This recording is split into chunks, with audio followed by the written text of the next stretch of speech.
Greetings, Lore Seekers, and welcome back to the Lorelord.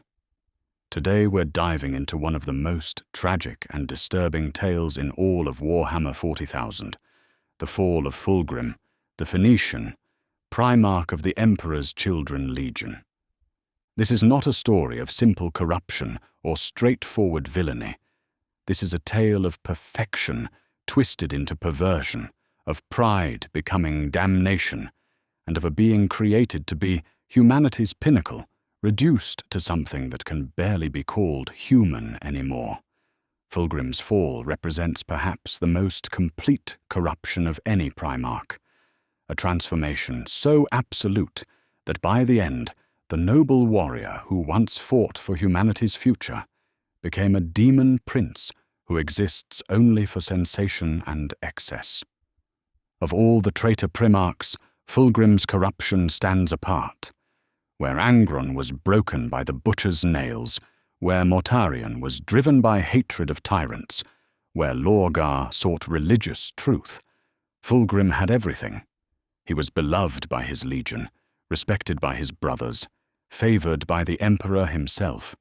He had no excuse, no justification, no tragic backstory that made his fall inevitable. He simply chose damnation, step by deliberate step, because he could not accept being anything less than perfect. But to understand how far Fulgrim fell, we must first understand how high he stood. And to understand that, we need to go back to the very beginning, to the Emperor's laboratory beneath the Himalayan mountains, where 20 godlings were brought into being. Like all the Primarchs, Fulgrim's story begins with the Emperor's greatest work, the creation of 20 demigod sons who would lead humanity's reconquest of the galaxy.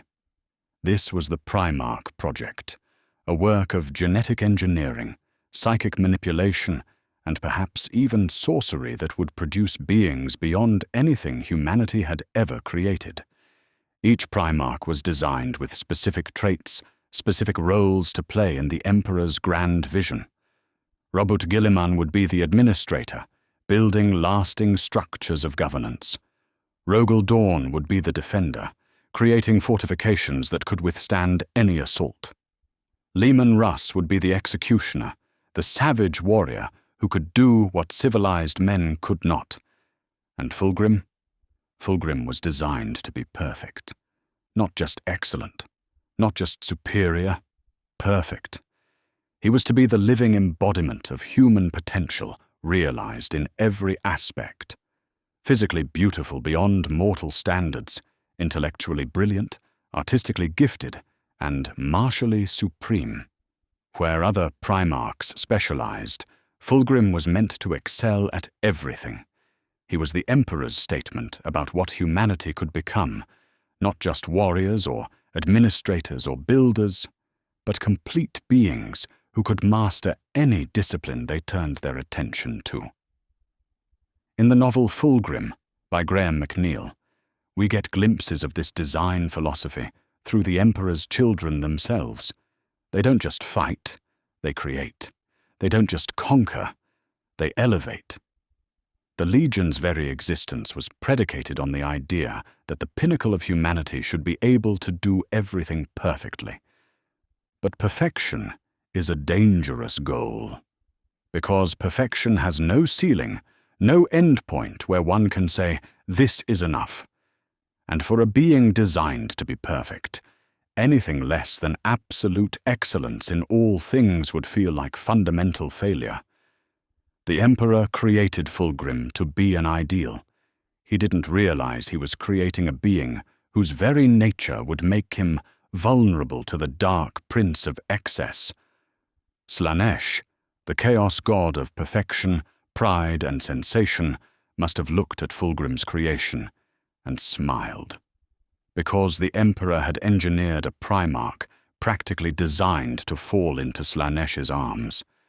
But the Chaos Gods couldn't wait for Fulgrim to grow and mature under the Emperor's guidance. They had other plans. During the completion of the Primarch project, the Chaos Gods struck. Using powers that remain mysterious even 10,000 years later, they tore open the vaults beneath the Himalayas and scattered the infant Primarchs across the galaxy through the warp. Each Primarch landed on a different world, and those worlds would shape them in profound ways the Emperor never intended.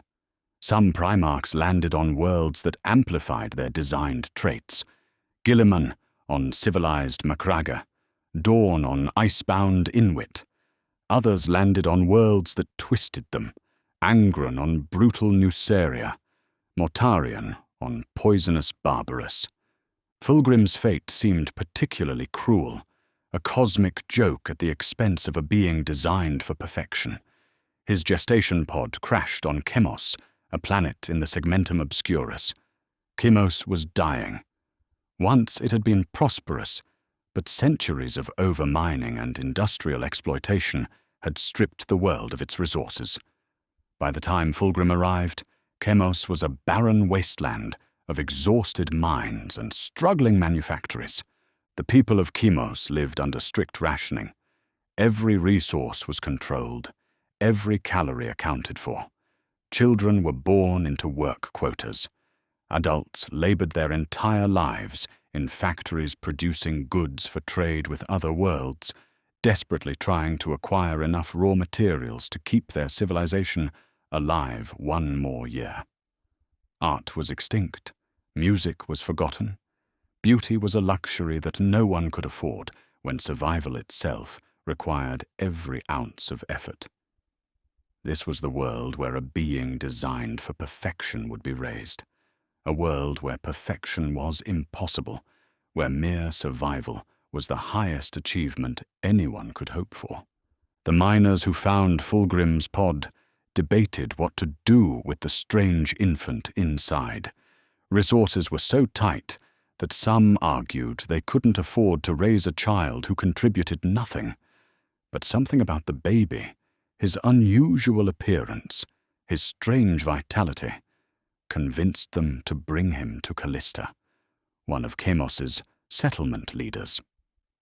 Callista and her husband agreed to raise the child, naming him Fulgrim. Even as an infant, he was remarkable. He grew at an accelerated rate, his body developing in months what should have taken years. More than that, he learned with supernatural speed. By the age most children learn to walk, Fulgrim was speaking fluently. By the time he should have started school, he was mastering complex concepts that baffled adults. According to the Primarch's anthology, young Fulgrim didn't just learn, he perfected. When he studied machinery, he didn't just understand how it worked, he found ways to improve it. When he learned a task, he didn't just complete it, he completed it faster and better than anyone had ever done before. But more importantly, Fulgrim refused to accept Chemos's slow death as inevitable. The people of Chemos had resigned themselves to their fate. They knew their world was dying. They knew that eventually the resources would run out completely and their civilization would collapse. They worked to delay that day, but they had accepted it would come. This was simply the way things were. Fulgrim rejected that acceptance entirely. To him, survival wasn't enough. Humanity, even on this dying world, deserved more than just existence. They deserved beauty, culture, excellence. They deserved to thrive, not merely persist. By his early teens, Fulgrim had already begun implementing changes. He studied the factories and found inefficiencies that had gone unnoticed for generations. He redesigned production processes, making them faster and more resource efficient. He organized workers differently, maximizing output while reducing waste. The improvements were dramatic. Factories that had been barely breaking even suddenly produced surpluses. Trade improved. For the first time in living memory, Chemos had resources beyond what was needed for immediate survival, and Fulgrim did something that shocked the entire planet. He used those surplus resources not for more production, but for beauty. He commissioned the creation of art. He encouraged people to make music. He argued that humans needed more than food and work. They needed meaning, culture, things that made life worth living. This was revolutionary on Chemos, where such thinking had been considered dangerous foolishness for centuries.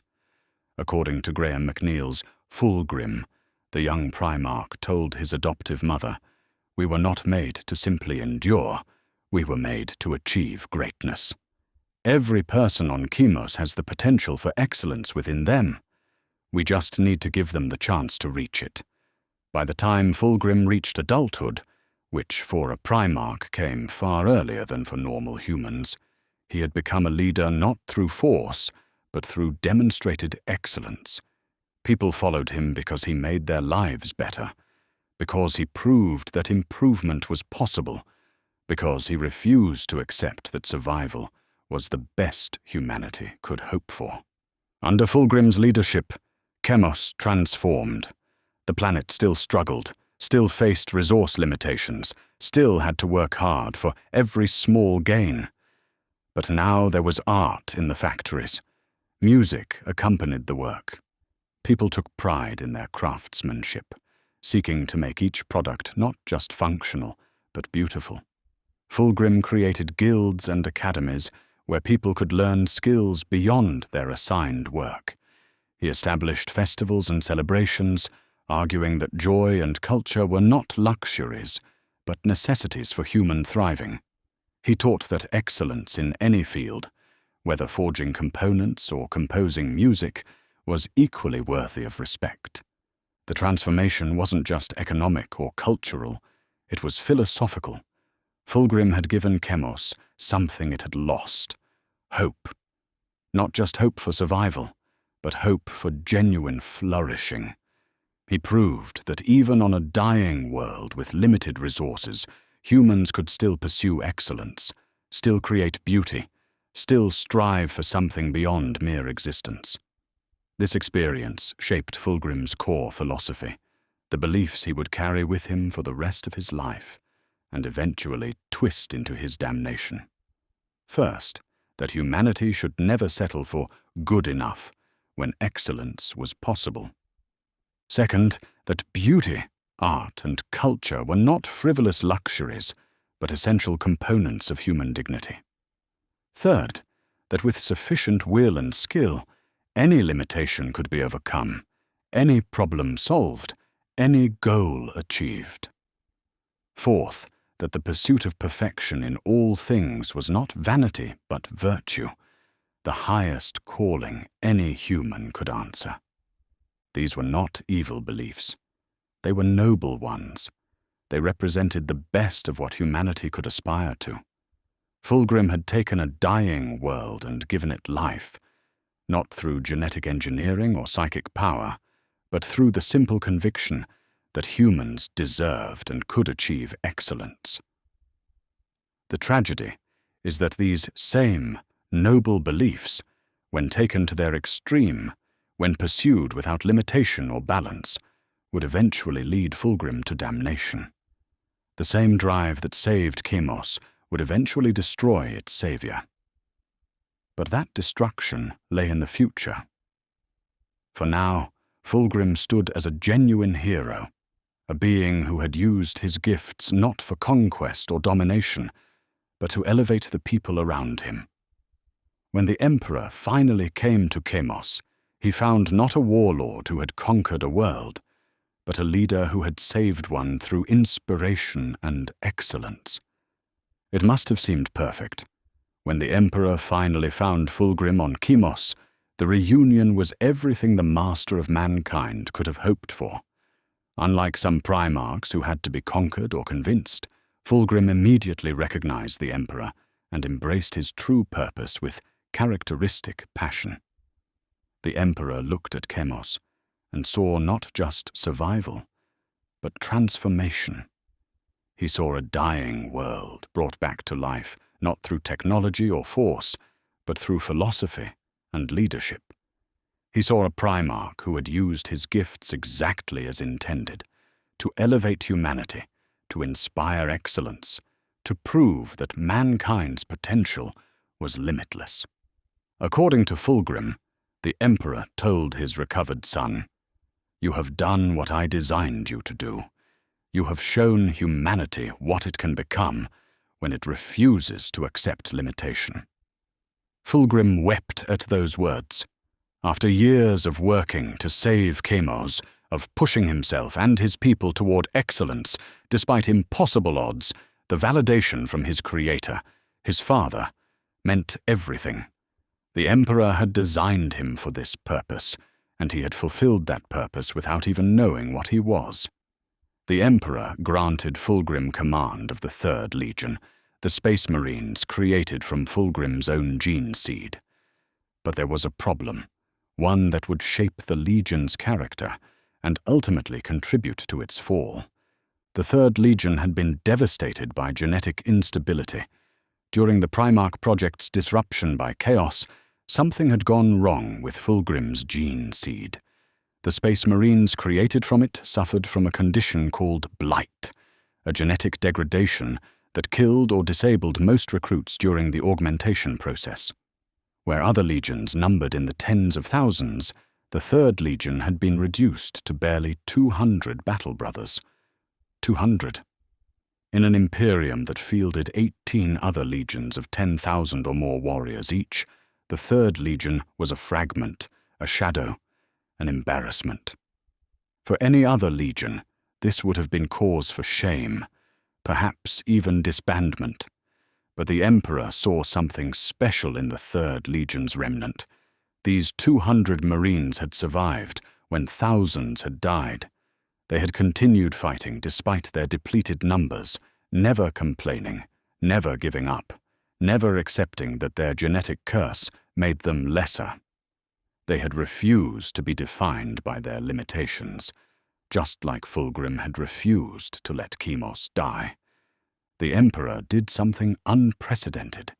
He granted the Third Legion the right to bear the imperial aquila on their armor. The Palatine aquila, the Emperor's own personal heraldry, was marked on their shoulder guards. No other legion had been granted this honor. It was a public statement that despite their small numbers, the Third Legion represented the Emperor's ideal for what Space Marines should be. The Legion renamed themselves in response to this honor. They became the Emperor's children. Think about what that name means. Not the Emperor's warriors, not the Emperor's soldiers, his children.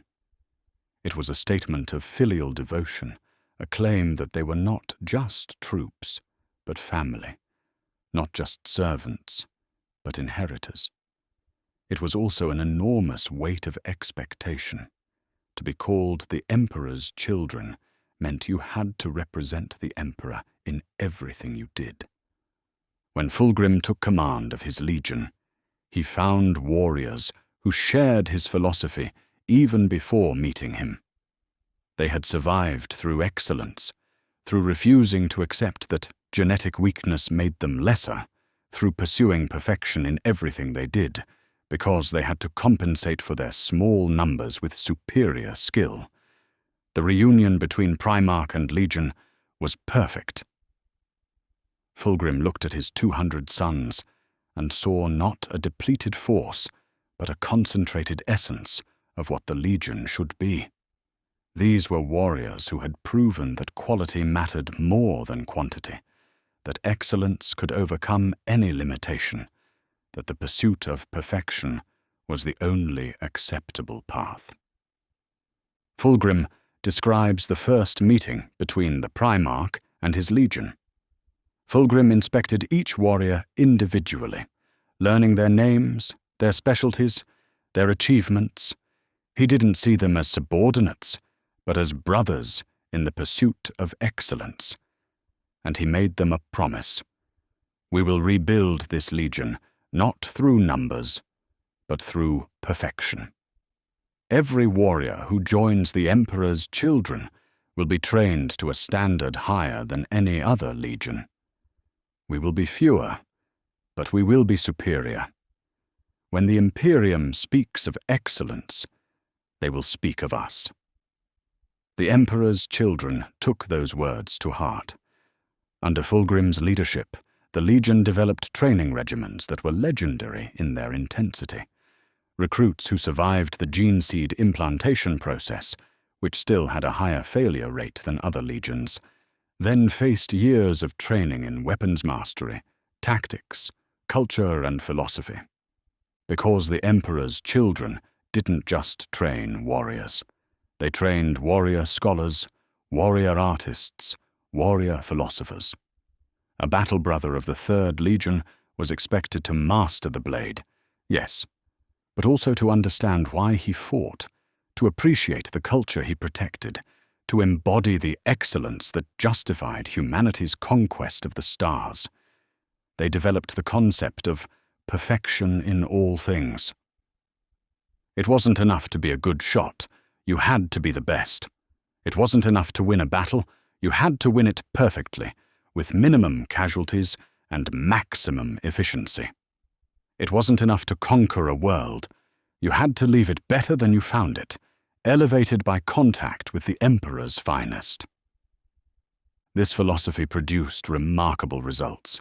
The Emperor's children, despite their small numbers, achieved a combat record that rivaled legions 10 times their size. They won battles that should have been impossible. They completed campaigns ahead of schedule. They took objectives that other legions had declared too difficult. More than that, they became known for their honor and nobility. Where some legions, like the World Eaters or the Space Wolves, were feared for their brutality, the Emperor's children were respected. They offered honorable surrender terms. They tried to minimize civilian casualties. They saw conquest not as destruction, but as bringing worlds into compliance with the imperial truth, elevating them to join humanity's greater civilization. Fulgrim encouraged artistic pursuits among his warriors. Battle brothers composed music, painted, sculpted, wrote poetry. This wasn't seen as frivolous. It was considered essential to being a complete warrior. How could you protect human civilization if you didn't understand what made civilization worth protecting? The Legion's ships were works of art. Their armor was ornate without being ostentatious. Their weapons were crafted with a level of care that bordered on reverence. Everything the Emperor's children touched, they tried to perfect. And for decades during the Great Crusade, this philosophy seemed to be pure success. The Emperor's children were loyal, effective, and genuinely noble. They represented the best of what the Imperium could be, warriors who fought not for glory or bloodlust, but because they genuinely believed they were building a better future for humanity. Fulgrim formed close relationships with several of his brother Primarchs. He respected Horus's leadership and charisma. He admired Roboute Guilliman's organizational genius. He appreciated Sanguinius's nobility and refinement. But his closest friendship was with Ferrus Manus, Primarch of the Iron Hands. Ferrus and Fulgrim seemed like opposites in many ways. Ferrus was blunt where Fulgrim was refined, practical where Fulgrim was artistic, focused on strength where Fulgrim focused on skill. But they shared a fundamental belief, that mastery of one's craft was the highest virtue. Ferrus pursued mastery through metalwork and engineering. Fulgrim pursued it through martial perfection and culture.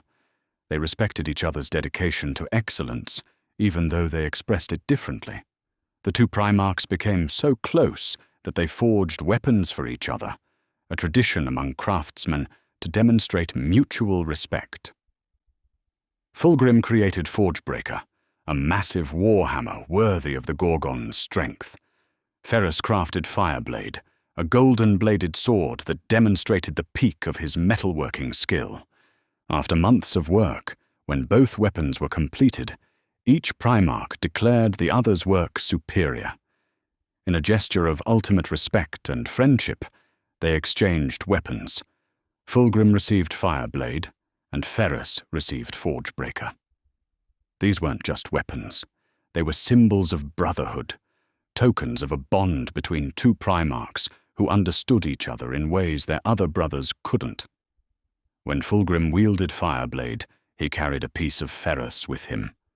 When Ferrus wielded Forgebreaker, he honored Fulgrim's artistry. This friendship would make Fulgrim's fall all the more tragic, because the man who would eventually kill Ferrus Manus wasn't an enemy who had always hated him. It was his closest friend, corrupted beyond recognition, wielding a demon blade in place of the weapon Ferrus had made for him. But that horror lay in the future, for now, in the early decades of the Great Crusade, everything seemed perfect. Fulgrim led one of the Emperor's finest legions. He was respected by his brothers, beloved by his warriors, favored by his father. The Emperor's children were living up to their name, representing the pinnacle of what Space Marines could be. The seeds of corruption were already present. The pride, the obsession with perfection, the inability to accept anything less than absolute excellence.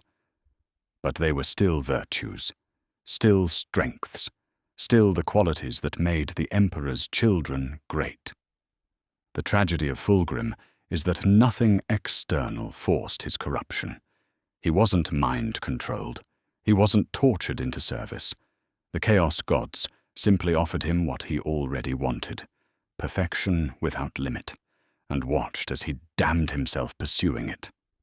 But before we get to that damnation, we need to understand what the Emperor's children were fighting for, what they believed they were building, because only by understanding how noble they were can we truly comprehend how far they fell. The Emperor's children took their names seriously, perhaps too seriously. They believed they represented the Emperor's ideal for what Space Marines should be, not just warriors, but artists of war, masters of combat who approached battle with the same dedication to perfection that a sculptor approaches marble. Every movement in battle should be flawless. Every strategy should be elegant. Every victory should be absolute. This pursuit of excellence drove them to remarkable achievements. The Emperor's children became known throughout the Great Crusade as among the finest warriors in the Imperium. Their combat doctrine emphasized precision, speed, and overwhelming skill. They didn't just defeat enemies. They destroyed them with such martial perfection that other legions studied their battles as examples of warfare elevated to art. But even in these glory days there were warning signs, small things, subtle shifts in behavior that seemed harmless at the time but represented the first steps toward corruption. The Emperor's children began to develop an intolerance for imperfection. A battle won with heavy casualties wasn't seen as a hard-fought victory, but as a failure of planning. A compliance that required orbital bombardment wasn't conquest, but admission that they couldn't achieve victory through skill alone. They started to see any flaw, any mistake, any deviation from perfect execution as unacceptable. In Fulgrim, we see examples of this mindset in the Legion's company commanders. Captain Julius Caesaron of the First Company begins to express frustration that the Emperor's children aren't achieving as many conquests as other legions. Not because they're less effective, but because they spend so much time perfecting each campaign that other legions complete more conquests in the same time frame. This creates a philosophical tension within the Legion. Should they pursue perfection in each campaign, even if it means fewer total victories? Or should they accept merely excellent execution in order to achieve more for the Imperium overall? The Emperor's children chose perfection, every time, and that choice, repeated over years and decades, began to shift their psychology. Lord Commander Eidolon, one of Fulgrim's senior officers, exemplified this shift. Eidolon was a brilliant warrior and tactician, But he was also intensely competitive and proud. He craved recognition, craved being acknowledged as the best. When other commanders achieved victories, Eidolon would analyze their campaigns looking for flaws, for ways his approach would have been superior. This wasn't just professional assessment, it was personal.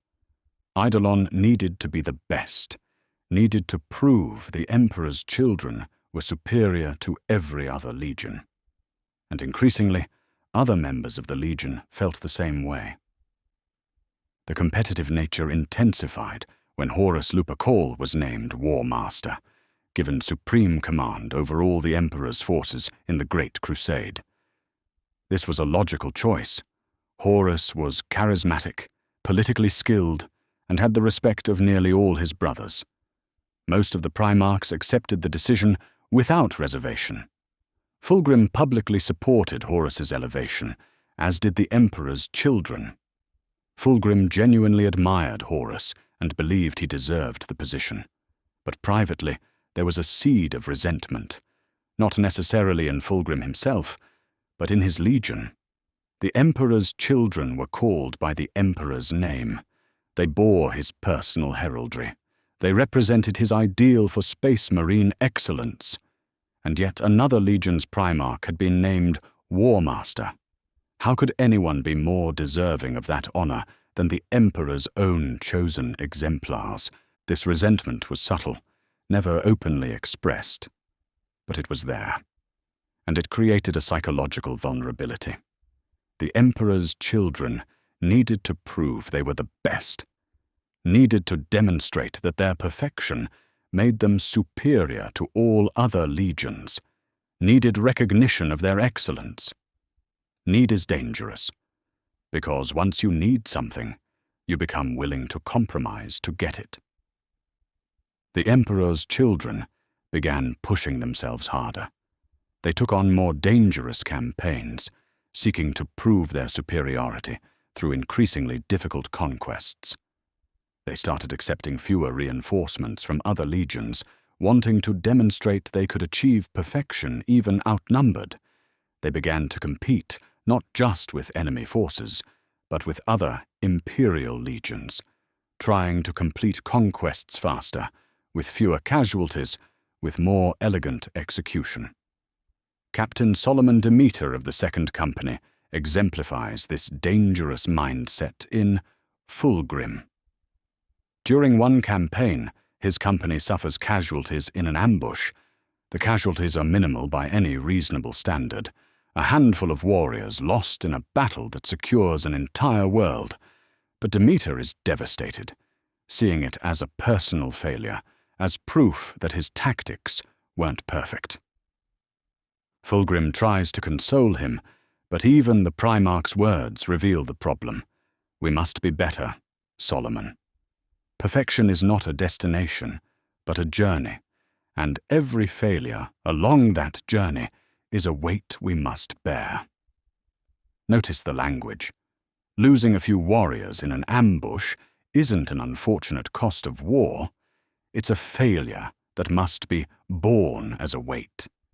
This is the mindset that chaos would eventually exploit, the idea that anything less than perfection is unacceptable, that any flaw reflects fundamental unworthiness.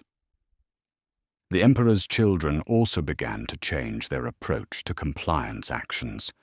Where once they had tried to bring worlds into the Imperium through diplomacy and demonstrated superiority, they increasingly demanded immediate surrender and perfection from the populations they conquered. In one campaign described in The Reflection Cracked short story, the Emperor's children conquer a human world that had fallen to barbarism during Old Night. The planet's people are primitive, but not hostile. They simply don't understand what the Imperium is or why they should submit. In the past, the Emperor's children would have taken time to educate them, to demonstrate the benefits of Imperial membership, to win compliance through inspiration. Instead, Fulgrim demands immediate, absolute surrender. when the planet's leaders ask for time to consult with their people, to understand what compliance means, Fulgrim sees this as resistance. The Emperor's children prosecute the compliance with overwhelming force, destroying any settlement that shows even momentary hesitation. Thousands die unnecessarily, not because it was militarily required, but because Fulgrim couldn't accept anything less than immediate, perfect obedience.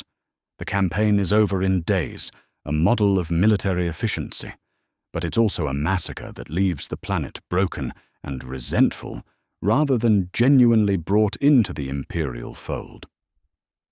After the campaign, Fulgrim expresses satisfaction with how quickly compliance was achieved. Several of his captains share quiet concerns about the methods used, but they don't voice these concerns to their Primarch, because to question Fulgrim would be to suggest imperfection, and imperfection was unacceptable. This is how corruption begins. Not with obviously evil acts, but with good people failing to speak up about concerning behaviors, because doing so would violate the group's values. The Emperor's children valued perfection and unity so highly that dissent, even constructive dissent, became impossible. Apothecary Fabius also begins his transformation during this period, though his corruption takes a different form than his Primarch's. Fabius becomes obsessed with improving the Space Marine enhancement process, with perfecting the gene seed implantation to eliminate the blight that had nearly destroyed the Legion. This is a noble goal, but Fabius's methods become increasingly extreme. He experiments on captured prisoners, pushing the boundaries of what the Mechanicum considers acceptable. He begins to see humans not as people, but as material for improvement, as genetic stock to be perfected. Fabius's transformation illustrates an important point about the Emperor's children's fall. They didn't all fall the same way. Fulgrim would fall to pride and sensation. Fabius would fall to the pursuit of genetic perfection without ethical limits. Eidolon would fall to ambition and competitive pride. Each found their own path to damnation, but all those paths started from the same place: the belief that perfection justified any cost. The final warning sign, visible in retrospect but missed at the time, was how the Emperor's children began to relate to art and culture.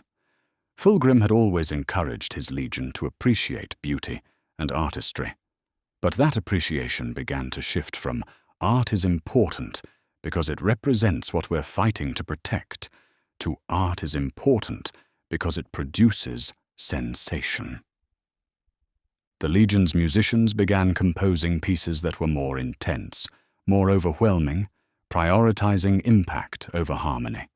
Their sculptors created works that were technically perfect, but emotionally disturbing. Their poets wrote verses that were beautiful but nihilistic, questioning meaning and purpose.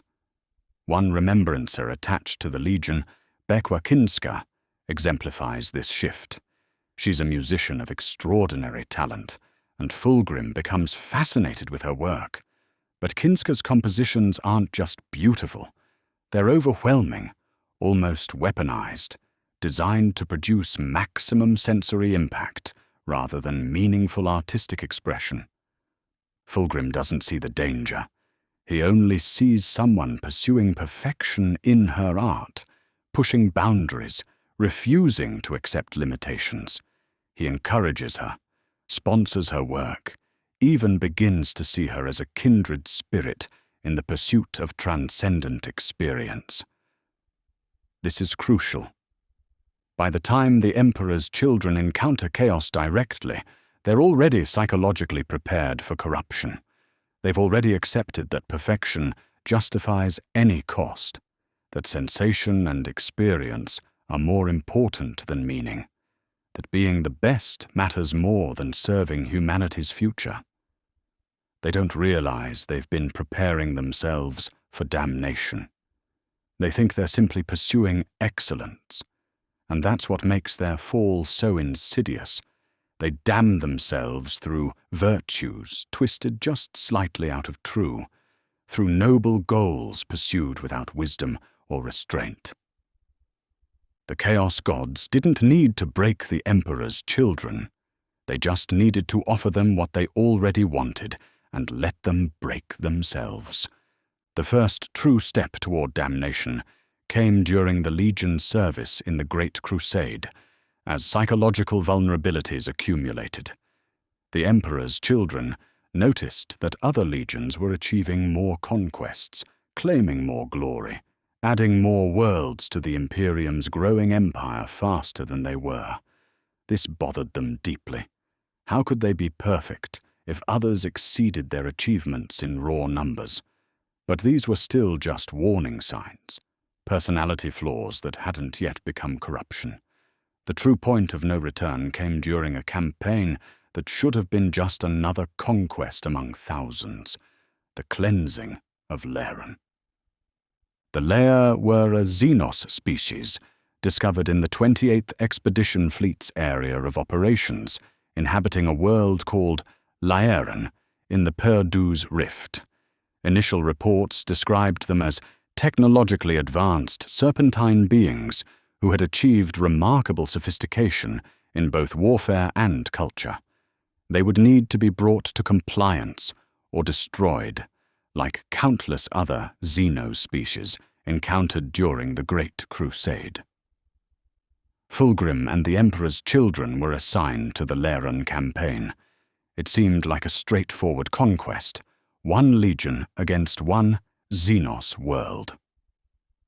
The Emperor's children approached it as they approached every campaign, as an opportunity to demonstrate perfect execution. But from the moment they entered the Laeran system, something was wrong. The Laer weren't like most Xenos species the Imperium had encountered. They weren't primitives with stolen technology, nor were they refugees from some fallen empire. They had evolved on their own, developed their own civilization, and reached a level of cultural sophistication that was disturbing. The Laer were beautiful. Not by human standards exactly. They were still serpentine aliens. But their cities were works of art, their technology elegantly designed, their society organized around principles of aesthetic perfection. They had mastered genetic manipulation, allowing individuals to modify their own bodies to achieve forms they considered ideal. They had created art and music that, even to human observers, was hauntingly compelling. In short, the Laer were what the Emperor's children aspired to be, a civilization that had achieved perfection in all things, where every citizen pursued excellence as the highest virtue, where beauty and functionality merged seamlessly. The Emperor's children should have been horrified by this realization. They should have recognized that if Xenos could achieve such perfection, then perhaps perfection itself wasn't a uniquely human virtue, wasn't proof of superiority, wasn't what made humanity special. Instead, they were fascinated. As described in Graham McNeill's Fulgrim, when the Emperor's children first surveyed Laeran from orbit, Lord Commander Eidolon remarked, "Look at what they've built. Such beauty in their cities, such elegance in their structures. One might almost regret the necessity of their destruction." Fulgrim's response was telling, "Beauty is beauty, Eidolon, regardless of its source. We need not regret destroying it. We need only ensure that when we do, we demonstrate superior beauty in the act of destruction itself." This was a crucial shift in thinking. Fulgrim wasn't seeing the Laer's achievements as a threat or even as something to be evaluated. He was seeing them as a standard to surpass, as a challenge to the Emperor's children's claim to perfection. The campaign itself was difficult in ways the Emperor's children hadn't anticipated. The Laer weren't just advanced, they were skilled warriors who had perfected their own art of war. They fought with a grace and precision that matched the Emperor's children themselves. Their weapons were elegantly designed, but devastatingly effective.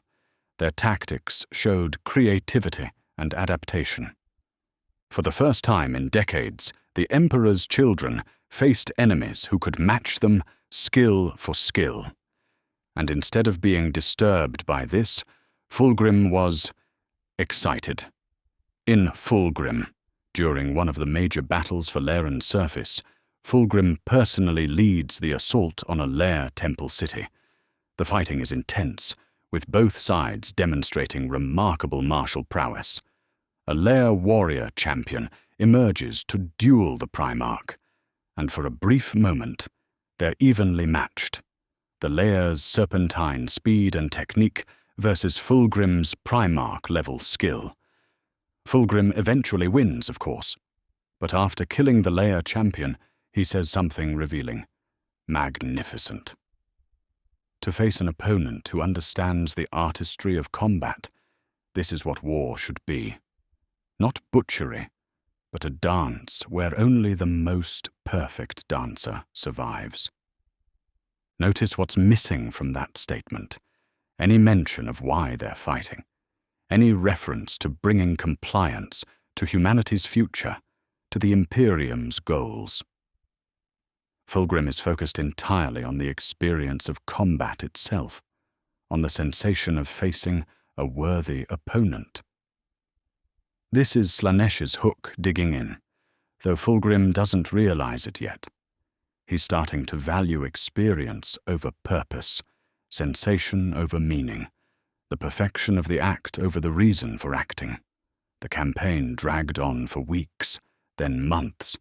The Laer fought for every city, every temple, every settlement. The Emperor's children suffered casualties that would have been acceptable for any other legion, but were devastating to the Third Legion's pride. Every warrior lost was a mark of imperfection. Every hard-fought victory was proof that they hadn't achieved perfect execution.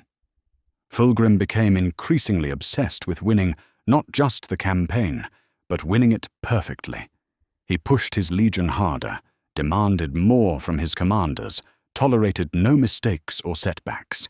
The Emperor's children began fighting not to bring compliance, but to prove they were superior to the Laer, to demonstrate that human perfection exceeded alien perfection.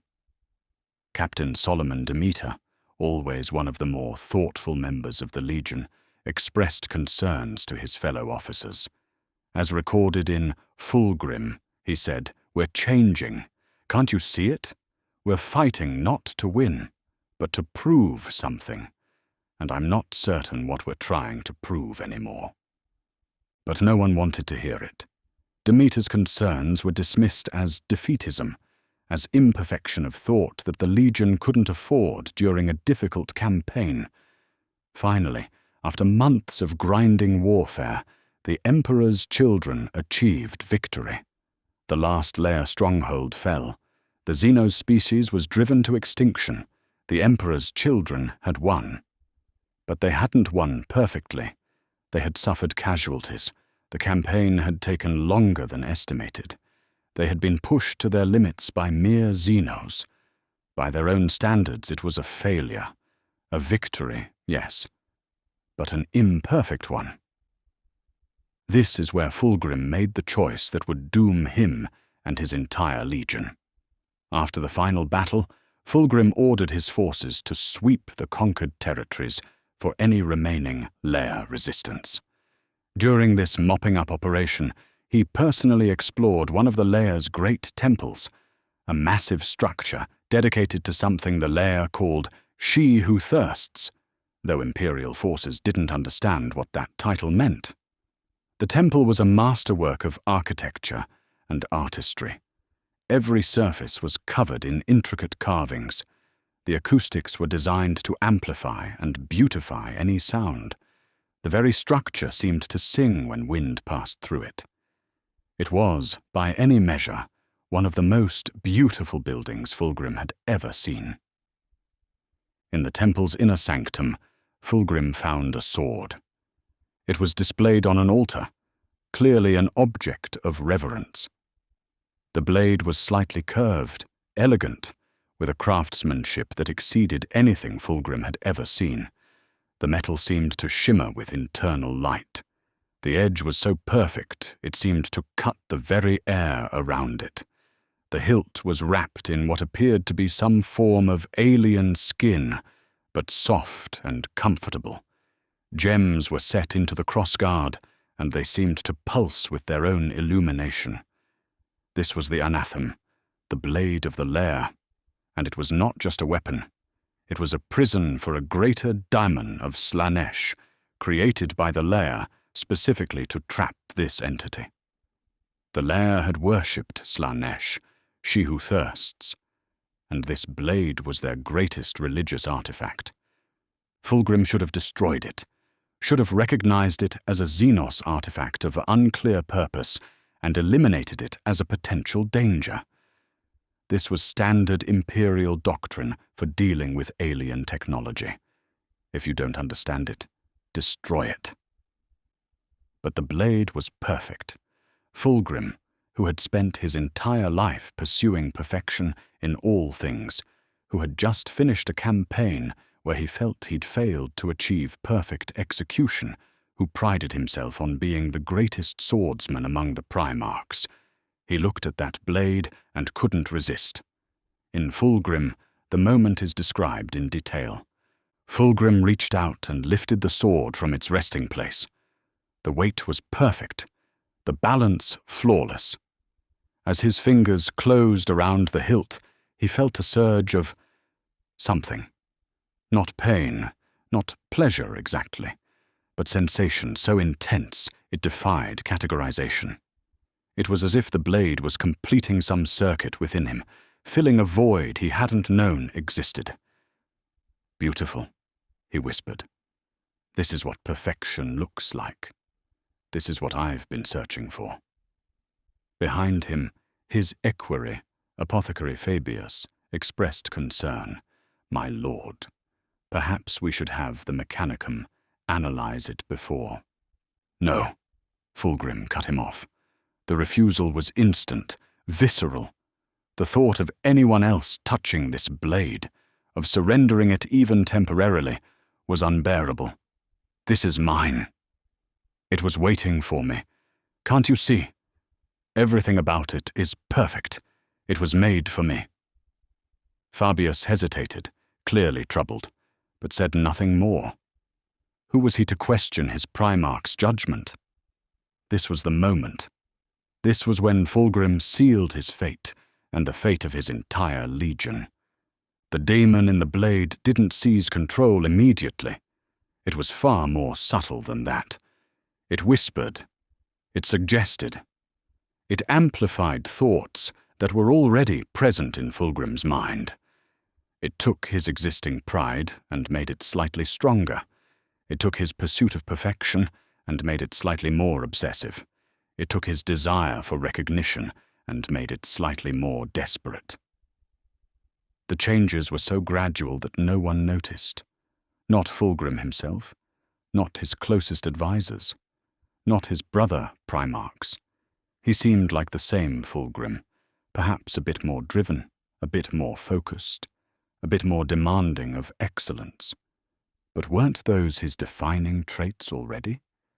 The demon didn't need to force Fulgrim to do anything he wouldn't have considered on his own.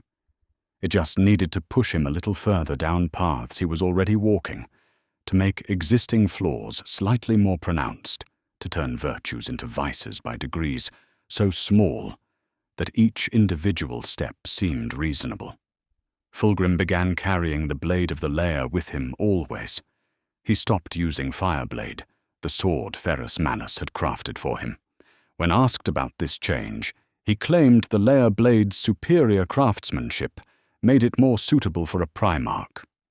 Some of his equerry noted that this was a slight to Ferrus's gift, but none dared say it aloud. The blade whispered to Fulgrim in dreams. Not words exactly, but sensations, suggestions, feelings that shaped his thoughts. It told him he deserved more recognition. It told him the Emperor's children should be acknowledged as the greatest legion.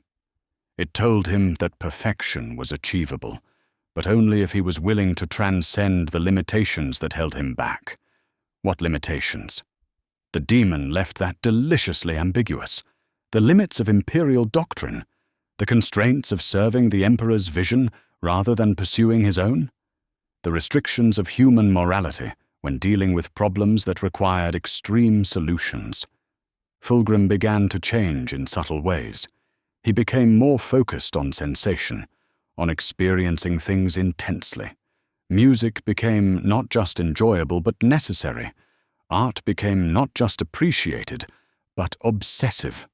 Physical experiences became more important. He started seeking out strong stimuli, louder sounds, brighter colors, more intense flavors.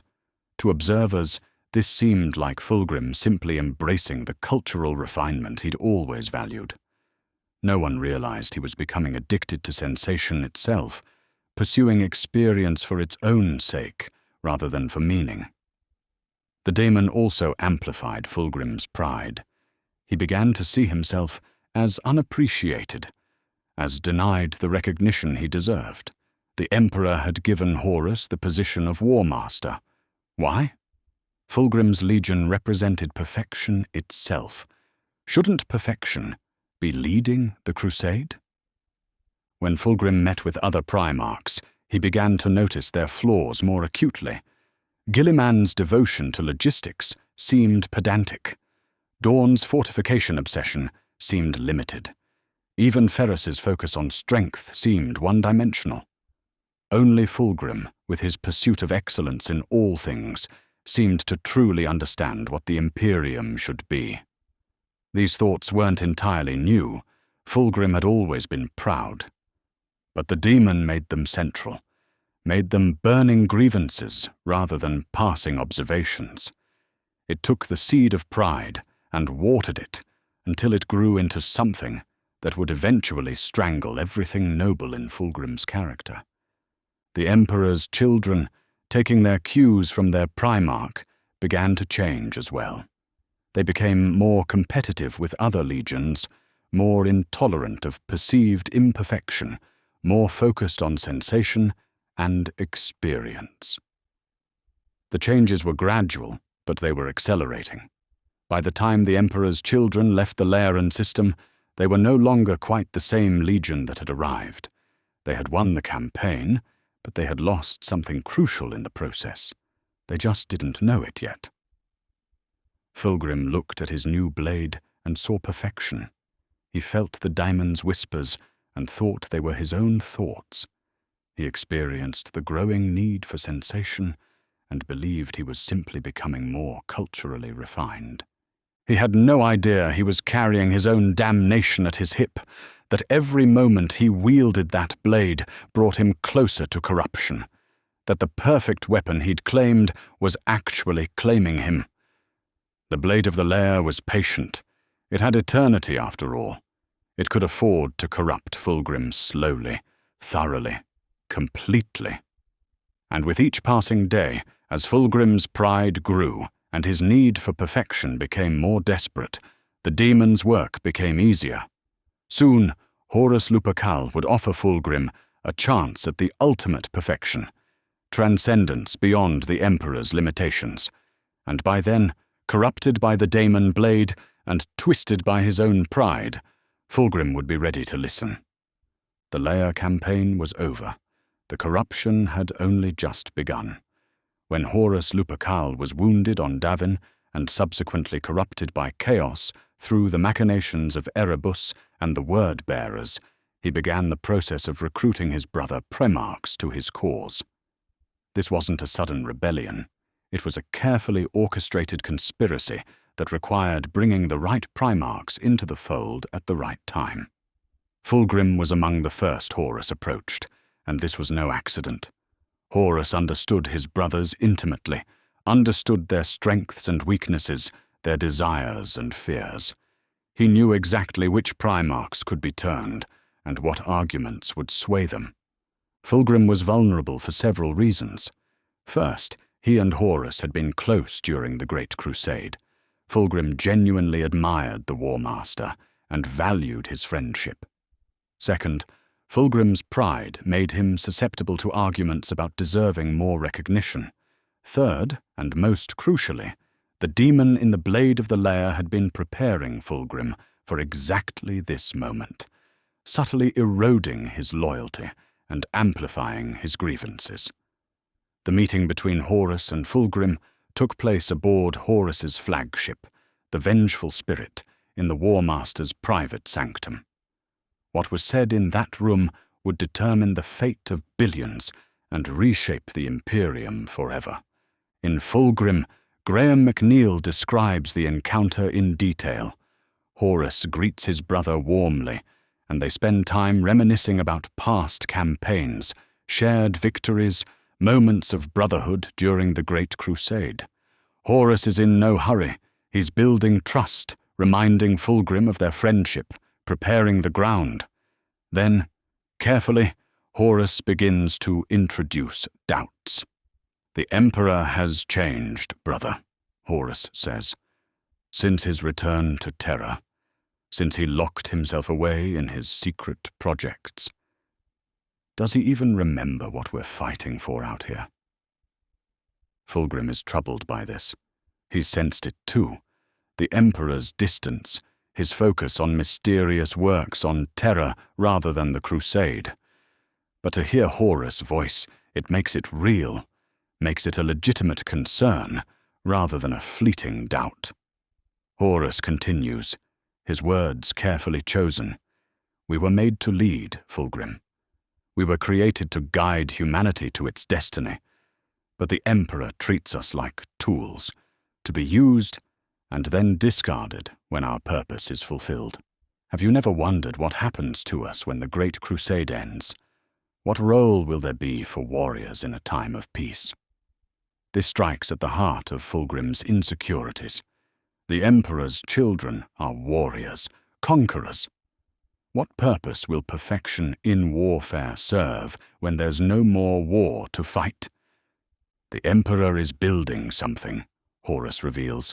"A project beneath the Imperial Palace, something he's kept hidden even from his most trusted sons. He's planning for a future that doesn't include us, brother. We're temporary, you see. Like the Thunder Warriors before us, tools to be discarded once our usefulness ends." This is a masterstroke. Fulgrim knows about the Thunder Warriors, the Proto-Space Marines who were engineered for the unification wars on Terra, and then systematically eliminated when the Emperor no longer needed them. The Emperor had them killed, his own creations, who had fought and bled for him, because they were too unstable for the post-war world he envisioned. Could the Emperor be planning the same fate for the Primarchs and their legions? The demon in Fulgrim's blade whispers agreement. Of course the Emperor would discard them. Of course they're just tools. Why else would he have abandoned the Crusade to pursue secret works on Terra? "I'm not suggesting rebellion," Horus says smoothly, though of course that's exactly what he's suggesting. "I'm suggesting that we take control of our own destiny. The Emperor's vision is limited, brother. He wants to preserve humanity as it is. But we could elevate it. We could achieve something perfect, something transcendent. Isn't that what you've always pursued? Perfection. There it is. The hook. Horus knows exactly what will tempt Fulgrim. The promise of perfection, beyond the Emperor's limitations." Fulgrim hesitates. He's deeply conflicted. His loyalty to the Emperor is genuine, built on years of service and genuine respect. But the Daemon's corruption has weakened that loyalty, and Horus's arguments resonate with doubts that Fulgrim has been nursing for months. "What exactly are you proposing?" Fulgrim asks carefully. Horus's response is masterful. "I'm proposing that we stop serving the Emperor's limited vision and start building our own. That we use the power at our disposal, power the Emperor himself gave us, to achieve true perfection, not the pale imitation of human potential the Emperor imagines, but genuine transcendence. "You're talking about betraying our father," Fulgrim says, but his voice lacks conviction. "I'm talking about surpassing our father," Horus corrects, "about achieving what even he couldn't imagine, about becoming what we were truly meant to be, not what he limited us to being." Then Horus reveals the true nature of his offer. He tells Fulgrim about the warp, about the powers that exist beyond the Emperor's understanding, about gods who can grant abilities beyond anything the Imperium possesses. He explains that the Emperor has been lying to them. The warp isn't empty, and the entities within it aren't all hostile. Some of them offer gifts, offer power, offer the chance to achieve perfection. This should be the moment Fulgrim rejects everything and returns to Terra to warn the Emperor. This should be when his loyalty overrides his pride and his corruption. Any loyal son would hear this and recognize it as the ultimate betrayal. But Fulgrim doesn't, because in his corrupted state, twisted by the demon blade and his own pride, Horus's arguments make sense. The Emperor has been distant. The future is uncertain, and the promise of perfection, of transcendence beyond human limitations. Isn't that what Fulgrim has always pursued? The demon in the blade pushes him. It whispers that this is the opportunity he's been seeking, that Horus is offering what the Emperor never could, unlimited perfection, sensation beyond imagining, the chance to achieve excellence without constraint. Fulgrim makes his choice. "What would you have me do?" he asks. Those 5 words doom an entire legion. Those 5 words set in motion events that will lead to the death of Ferrus Manus, the corruption of thousands of space marines, the damnation of Fulgrim's soul, and ultimately contribute to the near destruction of the Imperium itself. Horus smiles. He's won. "For now, brother, simply stand with me. When the time comes to act, I'll need warriors of your caliber at my side. The Emperor's children represent everything the Imperium should be. Perfect warriors, cultured leaders, humanity's finest. With your legion supporting our cause, others will follow." They discuss practical matters. Who can be trusted? Who must be deceived? How to prepare the Emperor's children for what's coming. Horus advises patience. The rebellion must be carefully orchestrated, with multiple legions committed before any overt action is taken. Fulgrim agrees to everything. He's convinced himself that this isn't betrayal, but evolution, not rebellion, but transcendence. The corruption that began with the blade of the Laer is now complete in its essential form. Fulgrim has rejected the Emperor's vision in favor of his own pursuit of perfection. After the meeting, Fulgrim returns to his own flagship, carrying a secret that will destroy everything he once stood for. He tells himself this is the right choice, that he's pursuing a higher form of perfection, that history will vindicate his decision. The demon in his blade is pleased. It's done its work well. Fulgrim has damned himself, not through force or deception, but through his own choices, his own pride, his own inability to accept limitations. What makes this scene so tragic is that it didn't have to happen this way. Fulgrim could have refused Horus. He could have seen through the arguments to the betrayal beneath them. He could have remembered his loyalty to the Emperor, his love for his father, his duty to humanity. But he didn't, because by this point, Fulgrim's corruption was so complete that betrayal seemed like evolution, treachery seemed like transcendence, and damnation seemed like the next step toward perfection. He made his choice freely, knowingly, deliberately, and that makes his fall not just tragic, but damning in the truest sense. He chose evil while believing it was good, pursued corruption while thinking it was perfection, embraced darkness while convinced he was moving toward light. This is the insidious nature of chaos corruption. It doesn't force people to be evil. It convinces them that evil is actually good, that their basest desires are actually noble aspirations, that damnation is actually transcendence. Fulgrim left that meeting damned. He just didn't know it yet. Or perhaps he did know, on some deep level. But his pride wouldn't let him admit it even to himself. The Emperor's most perfect son had chosen imperfection disguised as transcendence. And there would be no turning back. The moment that truly destroyed Fulgrim, the moment that proved his damnation was complete and irreversible, came during the Isstvan Five drop site massacre. But before we get to that horrifying climax, we need to understand what Ferrus Manus meant to Fulgrim, because only then can we comprehend the magnitude of what was lost. Ferrus Manus, Primarch of the Iron Hands, was Fulgrim's closest friend among all his brothers. Where most Primarch relationships were professional or cordial, Fulgrim and Ferrus had formed a genuine friendship, the kind of bond that transcends duty or circumstance. They were, on the surface, opposites. Ferrus embodied strength, resilience, and the cold logic of iron. His hands were coated in living metal, a result of battling and defeating a silver worm on his adopted world of Medusa. He valued durability over beauty, function over form, strength over grace. His legion, the Iron Hands, reflected these values. They were warriors who replaced their flesh with bionics, who saw weakness in anything organic, who pursued strength through augmentation. Fulgrim was everything Ferrus wasn't, refined where Ferrus was blunt, artistic where Ferrus was practical, focused on perfecting skill where Ferrus focused on raw capability. The Emperor's children valued beauty and culture.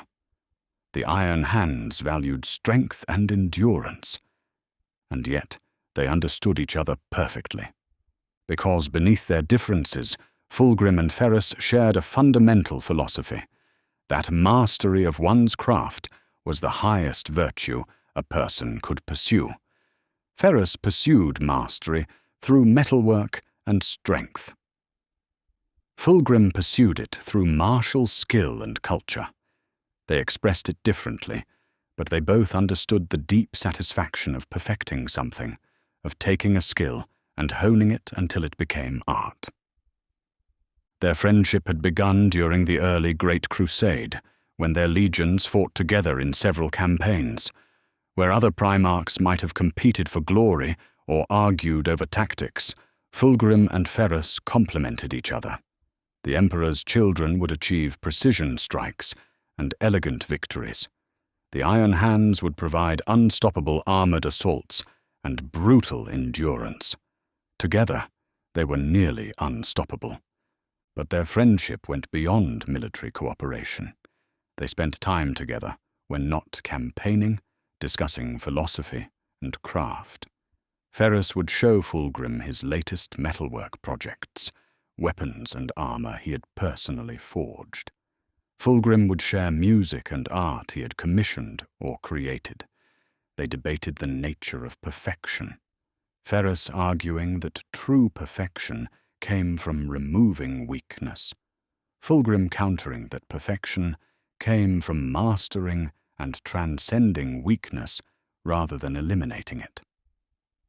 These weren't arguments.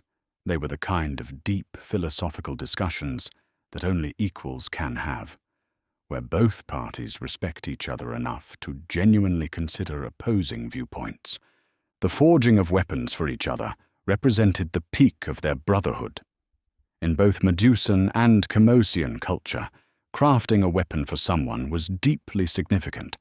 It meant you trusted them with your life, that you valued them enough to invest your greatest skill in their service. Ferrus Manus spent months forging a sword for Fulgrim. He called it Fireblade, and it was a masterwork even by a Primarch's standards. The blade was crafted from rare alloys, folded thousands of times, tempered in ways that only Ferrus's silver hands could achieve. The sword was perfectly weighted for Fulgrim's fighting style, elegant yet deadly, a blade that married Ferrus's mastery of metalwork with an understanding of Fulgrim's needs in combat.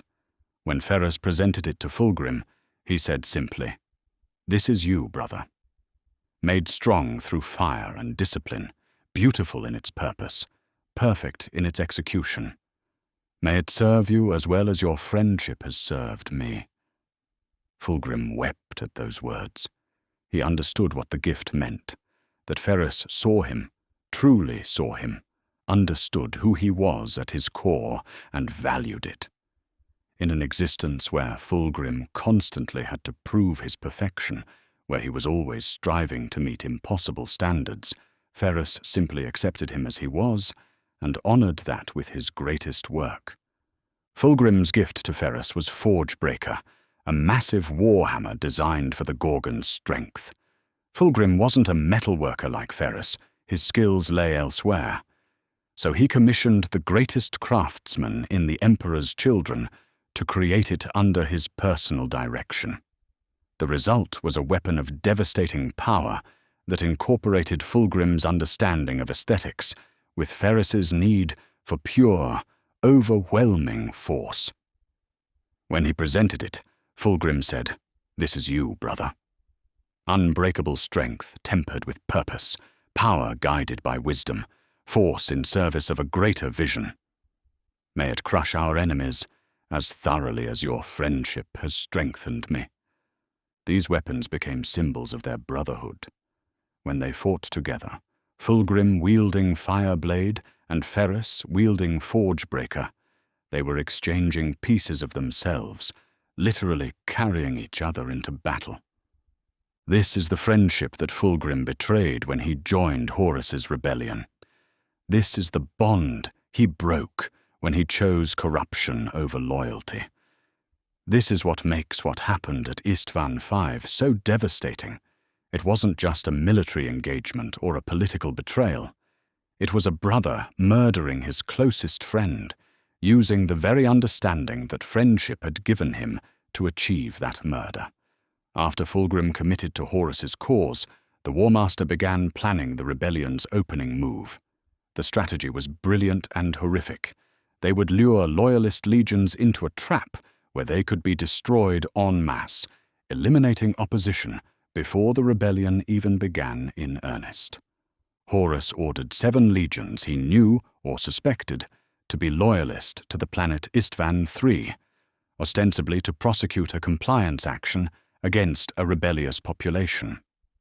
Then he ordered an orbital bombardment that killed most of those legions' warriors in a single attack, the Isstvan 3 atrocity. But some loyalists survived, and word of the betrayal began to spread. Horus needed to move quickly before the Emperor could respond. He called for reinforcements to Isstvan 5, claiming he needed help dealing with survivors on the surface. 7 legions responded, the Iron Hands, Salamanders, and Raven Guard, definitely loyalist. And the Emperor's children, Iron Warriors, Night Lords and Word-Bearers, secretly traitors. Ferrus Manus commanded the loyalist response. He was furious about the betrayal, about Horus's treachery, about the murder of loyal space marines. Ferrus was not a subtle man. His approach to problems was to hit them with overwhelming force until they broke. He wanted to smash the traitors, to make them pay for their betrayal with blood and fire.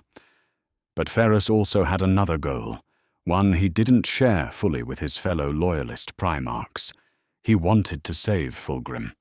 Ferrus wouldn't believe that his closest friend had genuinely turned traitor. There had to be an explanation. Fulgrim must have been deceived, or coerced, or perhaps even possessed by some Xenos influence.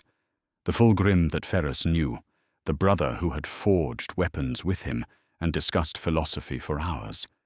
That Fulgrim would never betray the Emperor willingly. Ferrus Manus intended to save his brother, even if he had to beat sense into him to do it. Before the drop site massacre, Fulgrim contacted Ferrus and requested a secret meeting. Ferrus agreed immediately. This was the proof he needed that Fulgrim wanted to be saved, that his brother was reaching out for help. They met in person on Isstvan Five, in a canyon between the loyalist and traitor positions.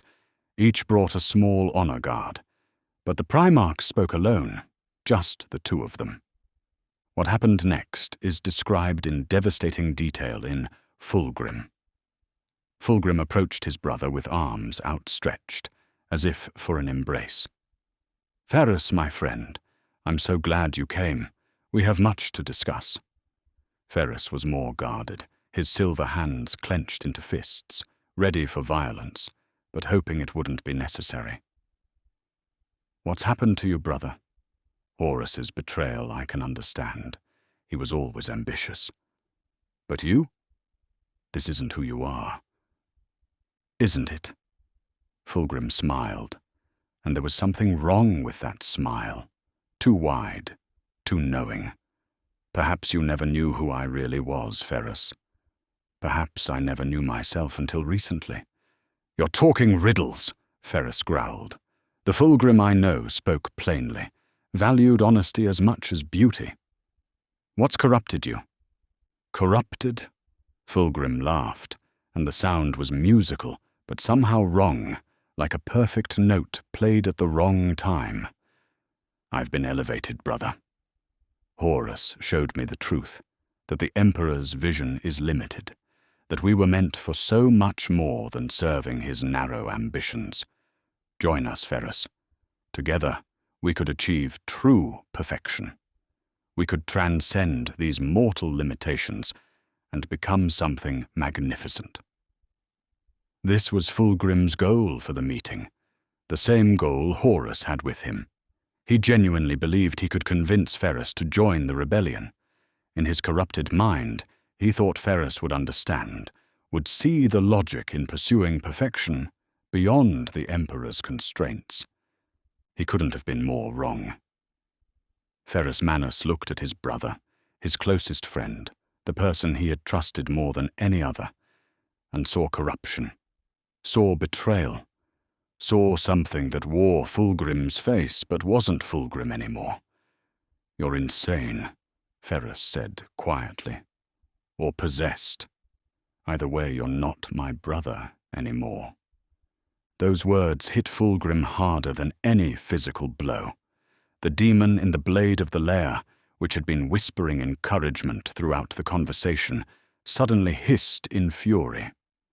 Fulgrim's face twisted with rage and hurt. "Not your brother? After everything we've shared, everything we've built together, you would disown me over this? Over choosing to pursue something greater?" "You haven't chosen anything greater," Ferrus shot back. "You've chosen betrayal. You've chosen to spit on everything the Emperor gave us, everything we built during the Crusade. Whatever's gotten into your head, whatever lies Horus has filled you with, they're poison. And I will cure you of them, even if I have to beat you into unconsciousness and drag you back to Terra to do it." That should have been enough to give Fulgrim pause. Ferrus wasn't rejecting him out of duty or loyalty to the Emperor. He was trying to save him, to bring him back from corruption. A part of Fulgrim, buried deep beneath the demon's corruption and his own pride, recognized this. His best friend was trying to rescue him. But the demon wouldn't let him accept that rescue, and Fulgrim's pride wouldn't let him admit he needed rescuing. "If you won't join us willingly," Fulgrim said, his voice cold, "then you'll fall with the other fools who cling to the Emperor's lies." "Then we have nothing more to say," Ferrus replied, "except this. When this is over, when Horus's rebellion is crushed and his traitors are dead, I will find you. I will beat the corruption out of you. I will save you from yourself, brother, whether you want me to or not, because that's what brothers do." Ferrus turned to walk away. The meeting was over. It had failed completely. Neither Primarch had convinced the other, and now they would face each other as enemies in the coming battle. But Fulgrim couldn't let it end like that. The demon whispered that Ferrus's refusal was an insult, a rejection of everything Fulgrim had become. His pride screamed that Ferrus didn't understand, didn't appreciate the perfection Fulgrim had found. And beneath all of that, buried so deep Fulgrim himself didn't recognize it, was pain, the agony of being rejected by the person whose acceptance mattered most. "Ferrus!" Fulgrim called out. "When the battle comes, seek me out. Face me personally. Let us settle this between brothers, the way it should be settled." Ferrus stopped, looked back over his shoulder. For a moment, just a moment, the hardness in his silver eyes softened. "So be it, brother. When we meet again, it will be with blades drawn.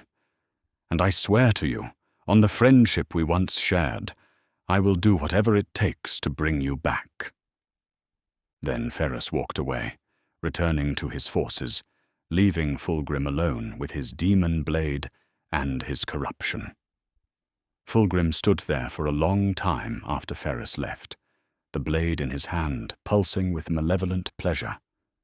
The daemon was satisfied. The meeting had gone exactly as it wanted.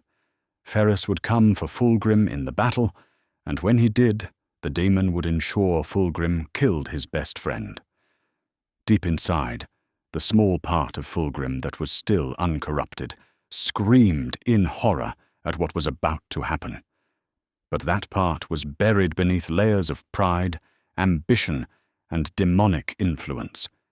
It could scream all it wanted. No one was listening anymore.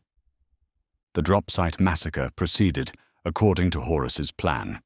The Loyalist forces landed on Isstvan Five in 2 waves.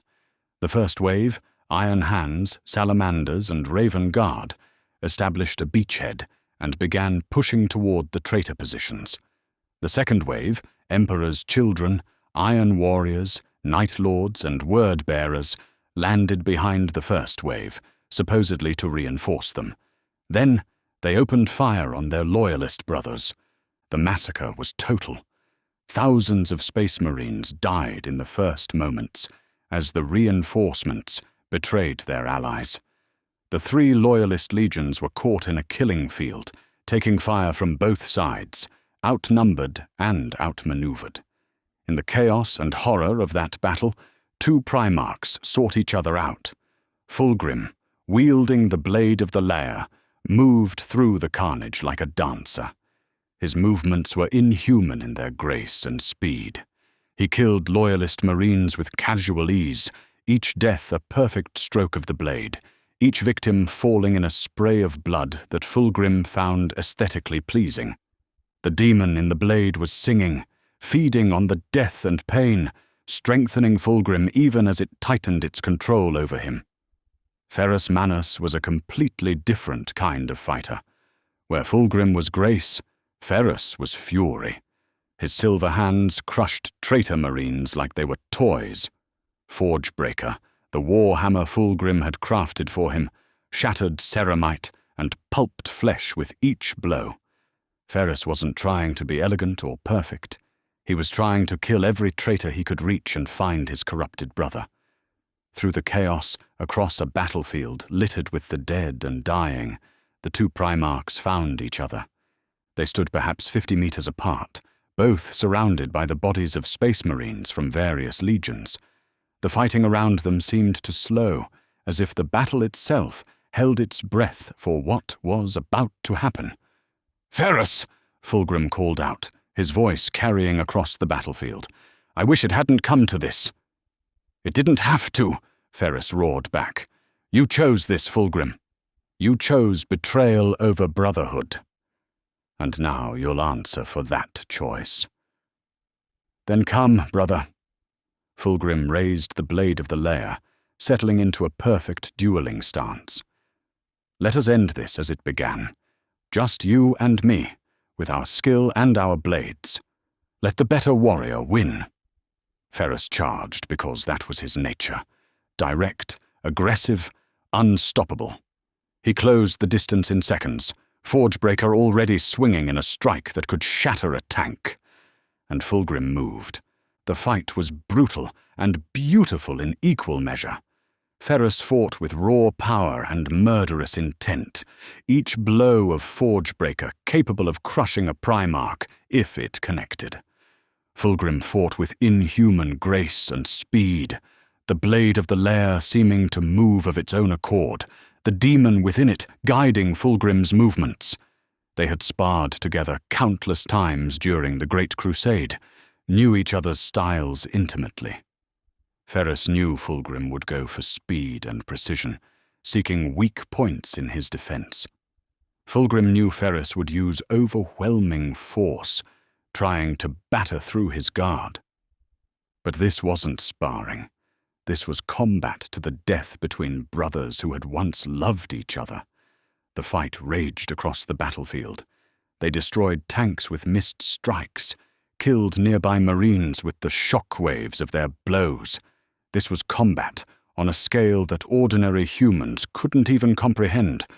Two demigods trying to murder each other while an army died around them. Ferrus landed several hits that would have killed any normal space marine. Fulgrim bled from a dozen wounds, but the demon in the blade kept healing him, kept strengthening him, kept whispering that victory was within reach. Fulgrim landed countless cuts on Ferrus, the demon blade slicing through the Primarch's armor like paper. But Ferrus's determination and constitution kept him fighting, refused to let him fall. They were evenly matched, perfectly balanced. Neither could gain a decisive advantage. It could have gone on for hours. Then Fulgrim spoke. "Do you remember, brother, when we forged weapons for each other? When we stood together as brothers, not as enemies? That was a mistake." Ferrus's guard dropped for just a fraction of a second, his silver eyes showing pain at the memory. It was an opening measured in milliseconds, a flaw in defense so small that only the most skilled warrior could exploit it. Fulgrim was that skilled. The demon made sure of it. The blade of the Laer struck, faster than thought, guided by demonic power and centuries of martial training. The blow was perfect, finding the gap between helmet and gorget, sliding through Ferrus's neck, severing everything vital. Time seemed to stop. Fulgrim watched his blade complete its arc, watched it slice through his best friend's neck, watched Ferrus Manus's head separate from his body. The Gorgon's body stood for a moment, silver hands still gripping Forgebreaker, as if refusing to accept death. Then it toppled, the mighty Primarch of the Iron Hands falling like a puppet with cut strings. Ferrus Manus's head rolled across the bloody ground, coming to rest facing Fulgrim, silver eyes still open, still looking at his murderer with an expression of betrayal and sorrow. And Fulgrim realized what he had done. The demon's hold weakened for just a moment, a single moment of absolute clarity, where Fulgrim saw the truth without corruption, filtering it. He had killed his best friend, the person who had understood him, valued him, tried to save him even at the end. Ferrus had charged into this battle, not to kill Fulgrim, but to rescue him, to beat sense into him if necessary, to bring his brother home. And Fulgrim had murdered him. The Phoenician screamed. It wasn't a cry of victory or battle rage. It was pure anguish, the sound of a soul shattering.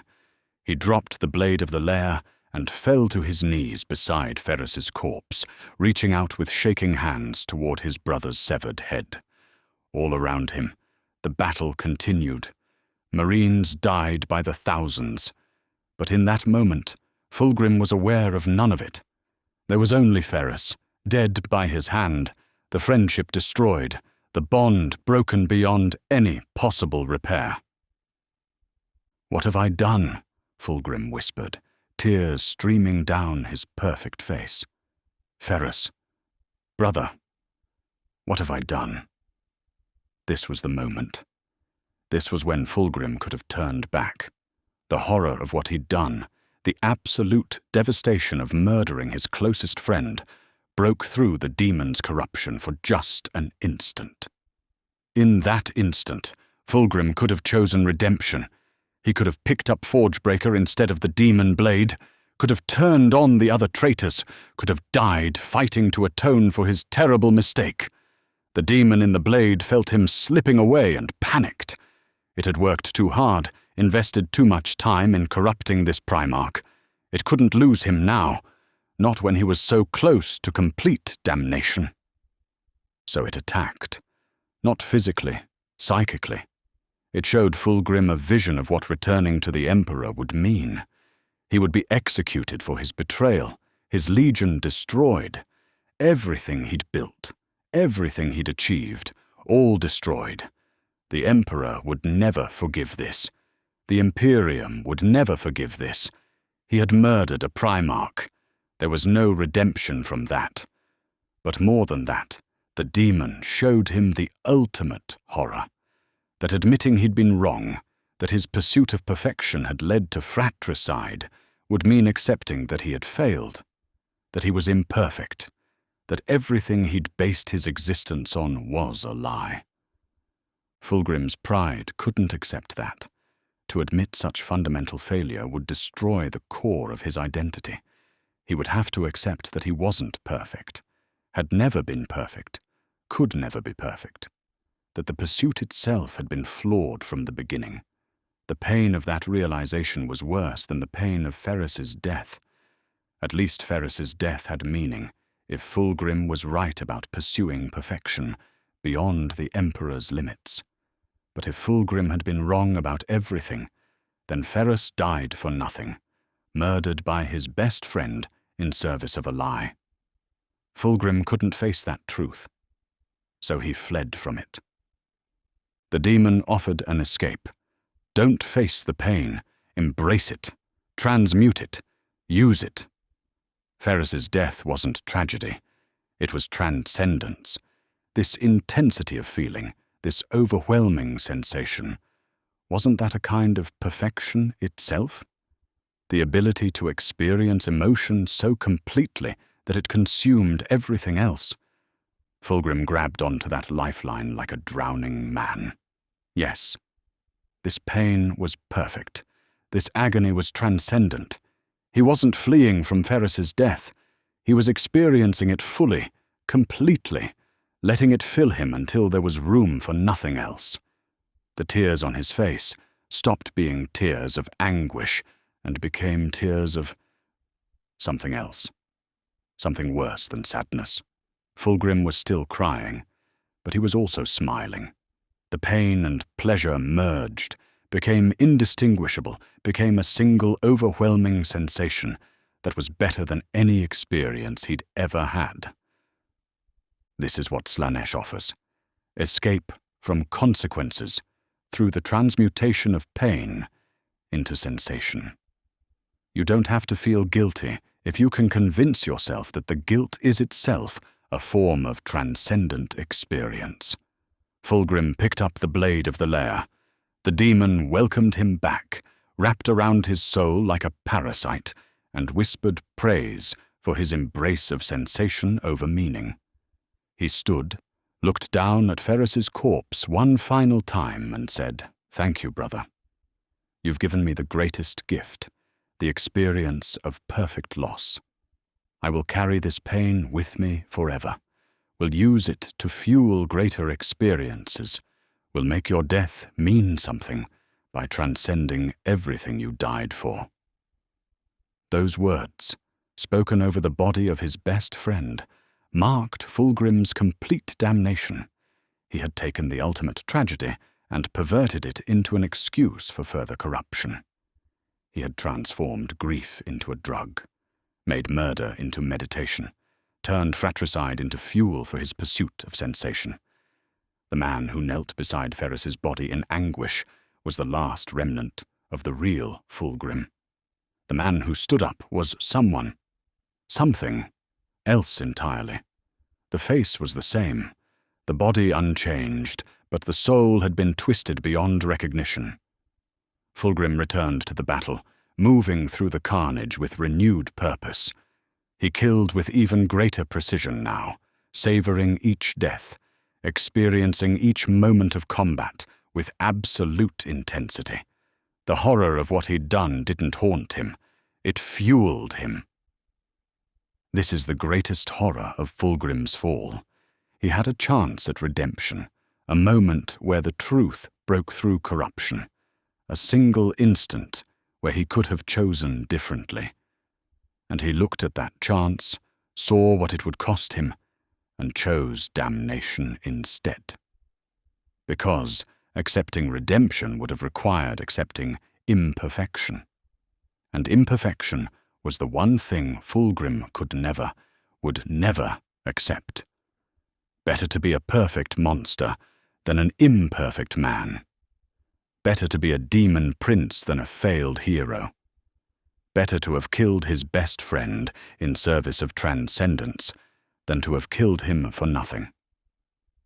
This is what makes Fulgrim's fall so tragic and so complete. He wasn't forced into evil. He wasn't broken by circumstances beyond his control. He made a choice in a moment of absolute clarity to embrace damnation rather than face the truth of his own imperfection. And once that choice was made, there was no turning back. The path to damnation has a point of no return, a moment after which redemption becomes not impossible but unthinkable. For Fulgrim, standing over Ferrus's corpse with the blade of the Laer in his hand and the demon's whispers in his mind, that moment had arrived. The Phoenician was dead, killed by the same blow that killed the Gorgon. What rose from that battlefield was something else, beautiful, terrible, perfect in its imperfection, damned beyond redemption. Fulgrim took Ferrus's head as a trophy, a reminder of his transcendent experience. Later he would present it to Horus as proof of his commitment to the rebellion. Even later, after his full transformation, he would have it mounted in his fortress, a permanent reminder of the day he murdered his best friend and discovered that even the worst pain could be transmuted into sensation. The Dropsite massacre continued. Thousands more died. The loyalist legions were nearly destroyed. But the true tragedy of Isstvan Five wasn't the military defeat or the death toll. It was the death of Fulgrim's soul, murdered with the same blade that killed Ferrus Manus, buried in the same blood-soaked ground.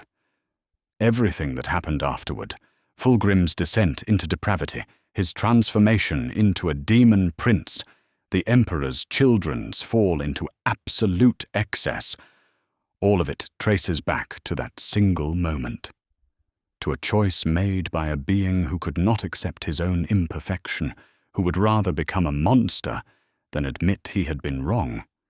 That's the tragedy of Fulgrim, and it's a tragedy that can never be unmade, never be forgiven, never be redeemed, because Fulgrim himself chose for it to be so. After Isstvan Five, after the murder of Ferrus Manus, Fulgrim's corruption didn't just continue, it accelerated exponentially. The guilt and horror of fratricide that he'd transmuted into sensation became fuel for ever greater depravities. The Emperor's children followed their Primarch's descent, the entire legion spiraling into corruption at a rate that shocked even other traitor legions. What happened to the Emperor's children in the months following Isstvan Five represents one of the most complete falls from grace in imperial history. They had been the most disciplined, refined, and noble of the legions. They became the most depraved. The transformation began with small changes, almost imperceptible at first. The Emperor's children stopped maintaining their armor, with quite the same religious care. They started adding decorations that were beautiful but increasingly disturbing. Chains, spikes, ornaments that served no function except aesthetic excess. Their pristine purple and gold color scheme began to incorporate clashing colors: pinks, blacks, golds that were too bright, purples that were too deep. Lord Commander Eidolon exemplifies this early transformation. In Fulgrim, after Isstvan Five, Eidolon begins modifying his armor with sonic weapons, not because they're more effective, but because he becomes obsessed with the sounds of battle. He wants to hear the screams, the explosions, the destruction with more intensity. He has augmetics installed that amplify sound directly into his nervous system. This leads to Eidolon's first true descent into excess. During a campaign against a loyalist stronghold, he uses sonic weapons not as tools of war, but as instruments of torture. He doesn't just kill enemies. He subjects them to sonic frequencies designed to cause maximum pain, to make death as prolonged and agonizing as possible. Not for tactical advantage, but because he wants to experience the sensation of causing that much suffering. When questioned by other commanders, Eidolon responds, "Why kill quickly when you can kill perfectly? Every death should be a masterpiece, every scream a note in a symphony of destruction." This is the language of someone who has completely lost sight of purpose. Eidolon isn't fighting to win wars anymore. He's fighting to experience intense sensations. The goal has become the experience itself, divorced from any meaningful objective. Captain Julius Caesoron of the First Company follows a different path to damnation. Julius becomes obsessed with physical perfection, but his definition of perfection becomes increasingly twisted. He begins taking combat stimulants not just for battlefield advantage, but for the rush they provide. Then he moves to more exotic substances, Xenos drugs acquired from conquered worlds, chemical cocktails designed by apothecary Fabius, eventually even warp-tainted substances that produce experiences beyond anything natural chemistry can achieve. In The Reflection Cracked, we see Julius during a boarding action, so heavily drugged that he's barely conscious in any normal sense. His reactions are superhuman, his movements faster than thought, but he's not really there anymore. He's experiencing combat as a pure sensation divorced from reality. He kills dozens of enemy Marines, and afterward can't even remember doing it. All he remembers is the overwhelming intensity of sensation. When his subordinates express concern, Julius laughs. "You think this is excess? This is merely the beginning. We're Space Marines. We were designed to exceed human limitations. Why should we limit ourselves to merely physical excess? There are sensations beyond anything you can imagine, experiences that would shatter a mortal mind. And I intend to find them all." This represents a fundamental shift in philosophy. The Emperor's children were created to protect humanity, to represent humanity's potential. Now they're pursuing experiences that would destroy normal humans, deliberately pushing beyond human limitations not to serve mankind, but to serve their own hedonistic desires. Apothecary Fabius, who would eventually become known as Fabius Bile, takes his obsession with perfection in yet another direction. Fabius had always been focused on improving the Space Marine creation process, on eliminating the genetic flaws that had nearly destroyed the Third Legion. But after Isstvan Five, his work loses all ethical constraints. Fabius begins experimenting on prisoners, not to improve the Space Marine process, but to see what he can create. He grafts Xenos DNA onto human subjects. He exposes subjects to controlled warp energies to observe the mutations. He creates chimeric beings that are neither human nor alien, neither mortal nor demon, but something in between. In Fabius Bile Primogenitor, we learn that Fabius's laboratory aboard the Pride of the Emperor becomes a chamber of horrors that would make even the Dark Eldar pause. Thousands of subjects, captured Imperial Army soldiers, civilians from conquered worlds, even space marines from other legions, are subjected to experiments that redefine the meaning of suffering. Fabius justifies this by claiming he's pursuing genetic perfection, that the knowledge gained from these experiments will elevate humanity. But the experiments themselves reveal the lie. He's not trying to improve humanity. He's indulging his own obsession with creation and transformation, treating living beings as raw material for his artistic vision of perfect flesh. When confronted by one of his fellow apothecaries, who still has some shred of conscience, Fabius responds, "Squeamishness is a weakness we can no longer afford. We're building something new, something beyond the Emperor's limited vision of humanity. These subjects are contributing to that vision. Their suffering is meaningless compared to the perfection we'll achieve. This is the rhetoric of every monster who has ever committed atrocities in the name of progress. Fabius has convinced himself that the ends justify any means, that suffering in service of his vision is acceptable, that his pursuit of genetic perfection transcends moral considerations. But the most dramatic transformation happens to Fulgrim himself. The murder of Ferrus Manus broke something fundamental in the Primarch, and rather than heal that break, he dove into the fracture and explored its depths. Fulgrim becomes obsessed with experiencing everything, with pushing every sensation to its absolute limit. He attends concerts where the music is so loud it ruptures eardrums, where the vibrations are so intense they cause internal bleeding. He doesn't just attend these concerts. He commissions them specifically to be dangerous, to push the boundaries of what sound can do to a human body. The remembrancer Bekwa Kinska, who had been attached to the Emperor's children as a musician, becomes Fulgrim's primary accomplice in this pursuit. Her music evolves from merely beautiful to actively harmful. She composes pieces that use specific frequencies to induce hallucinations, madness, even death in listeners. Her concerts become events where audience members die in ecstasy, their minds shattered by sounds too perfect, too intense, too overwhelming for mortal consciousness to process.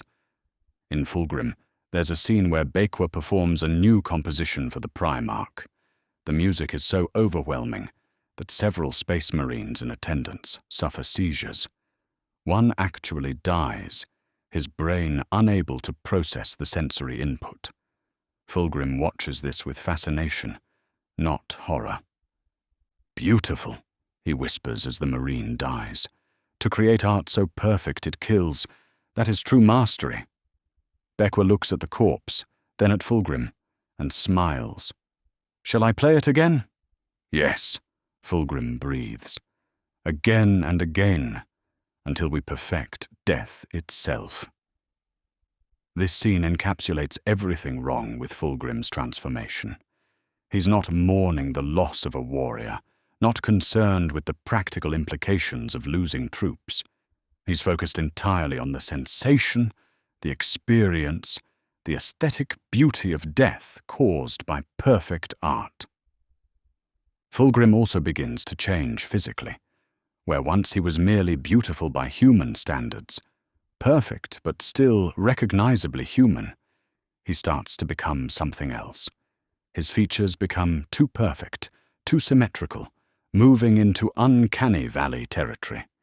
His movements become too fluid, too graceful, as if he's not quite subject to normal physics. His voice takes on harmonics that shouldn't be possible from a human throat. The Emperor's children notice these changes, but interpret them not as corruption, but as ascension. Their Primarch is transcending human limitations, becoming something greater. They celebrate his transformation and seek to emulate it, subjecting themselves to surgeries, augmentations, and even warp exposure in attempts to achieve similar states. The Legion's campaigns during this period become exercises in depravity. They don't just conquer worlds, they subject them to torments designed to produce maximum suffering, not for strategic purposes, not to break enemy morale, but simply to experience the sensations vicariously. On one world, described in Angel Exterminatus, the Emperor's children don't just kill the population. They stage elaborate tortures, artistic presentations of suffering, where victims are subjected to carefully calibrated pain, designed to keep them alive and conscious for as long as possible.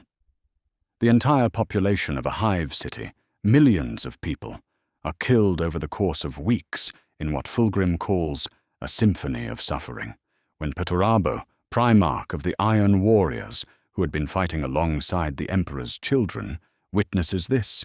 Even he is disturbed. Perturabo is not a gentle soul. He's notorious for decimating his own legion, for destroying populations who resist compliance. But what Fulgrim does goes beyond warfare, beyond punishment, into pure sadism. Perturabo confronts Fulgrim. This serves no purpose. The world is already conquered. You're wasting time on whatever this is, when we should be moving to the next objective. Fulgrim's response is chilling. Purpose? My dear Perturabo, the experience itself is the purpose. We're not merely conquering worlds. We're transcending the limitations that made such concepts as purpose seem meaningful. Every death here is perfect. Every moment of suffering is exquisite. That you can't see the beauty in it says more about your limitations than mine. Perturabo realizes in that moment that Fulgrim is truly lost, that whatever corruption has taken him has moved beyond anything resembling sanity. The Iron Warriors withdraw from the joint operation shortly after, with Perturabo reporting to Horus that the Emperor's children are no longer reliable as military assets. But for Fulgrim and his legion, military reliability is no longer a concern. They're pursuing something they consider far more important than winning the war. They're pursuing sensation, experience, perfection measured not in victories, but in intensity of feeling. The Emperor's children begin to develop disturbing practices that would define them for the next 10,000 years. They start taking living prisoners not for interrogation, but for torture art, keeping them alive as long as possible while subjecting them to carefully calibrated suffering. They create drug cocktails designed to heighten sensation beyond human tolerance. They modify their own bodies in increasingly extreme ways, adding sensory augmentations, pain-pleasure circuits, neural modifications that blur the line between agony and ecstasy. They stop caring about military objectives and start treating warfare itself as performance art. Battles become elaborate productions, where the goal isn't victory, but creating the most aesthetically pleasing slaughter, the most perfect symphony of violence. In one engagement documented in Path of Heaven, the Emperor's children face a detachment of White Scars Space Marines. The battle should be straightforward. Two Space Marine forces clashing. Standard void warfare tactics. Instead, the Emperor's children turn it into theater. They broadcast music during the fighting, choreograph their movements to match the rhythm, try to make every death happen in time with the beat. The White Scars, focused on actual military victory, butcher them. The Emperor's children lose the engagement badly, suffering heavy casualties. But Fulgrim celebrates it as a success because the battle was beautiful in ways that mere victory could never be. This shows how completely the Legion has lost sight of their purpose. They were created to conquer the galaxy for humanity. Now they're treating war as entertainment, valuing aesthetic over outcome, choosing beautiful failure over ugly victory.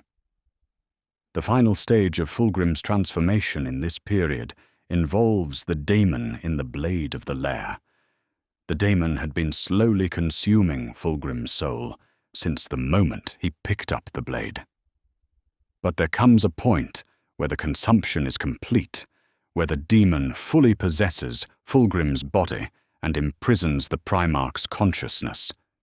In Fulgrim, this possession is described in horrifying detail.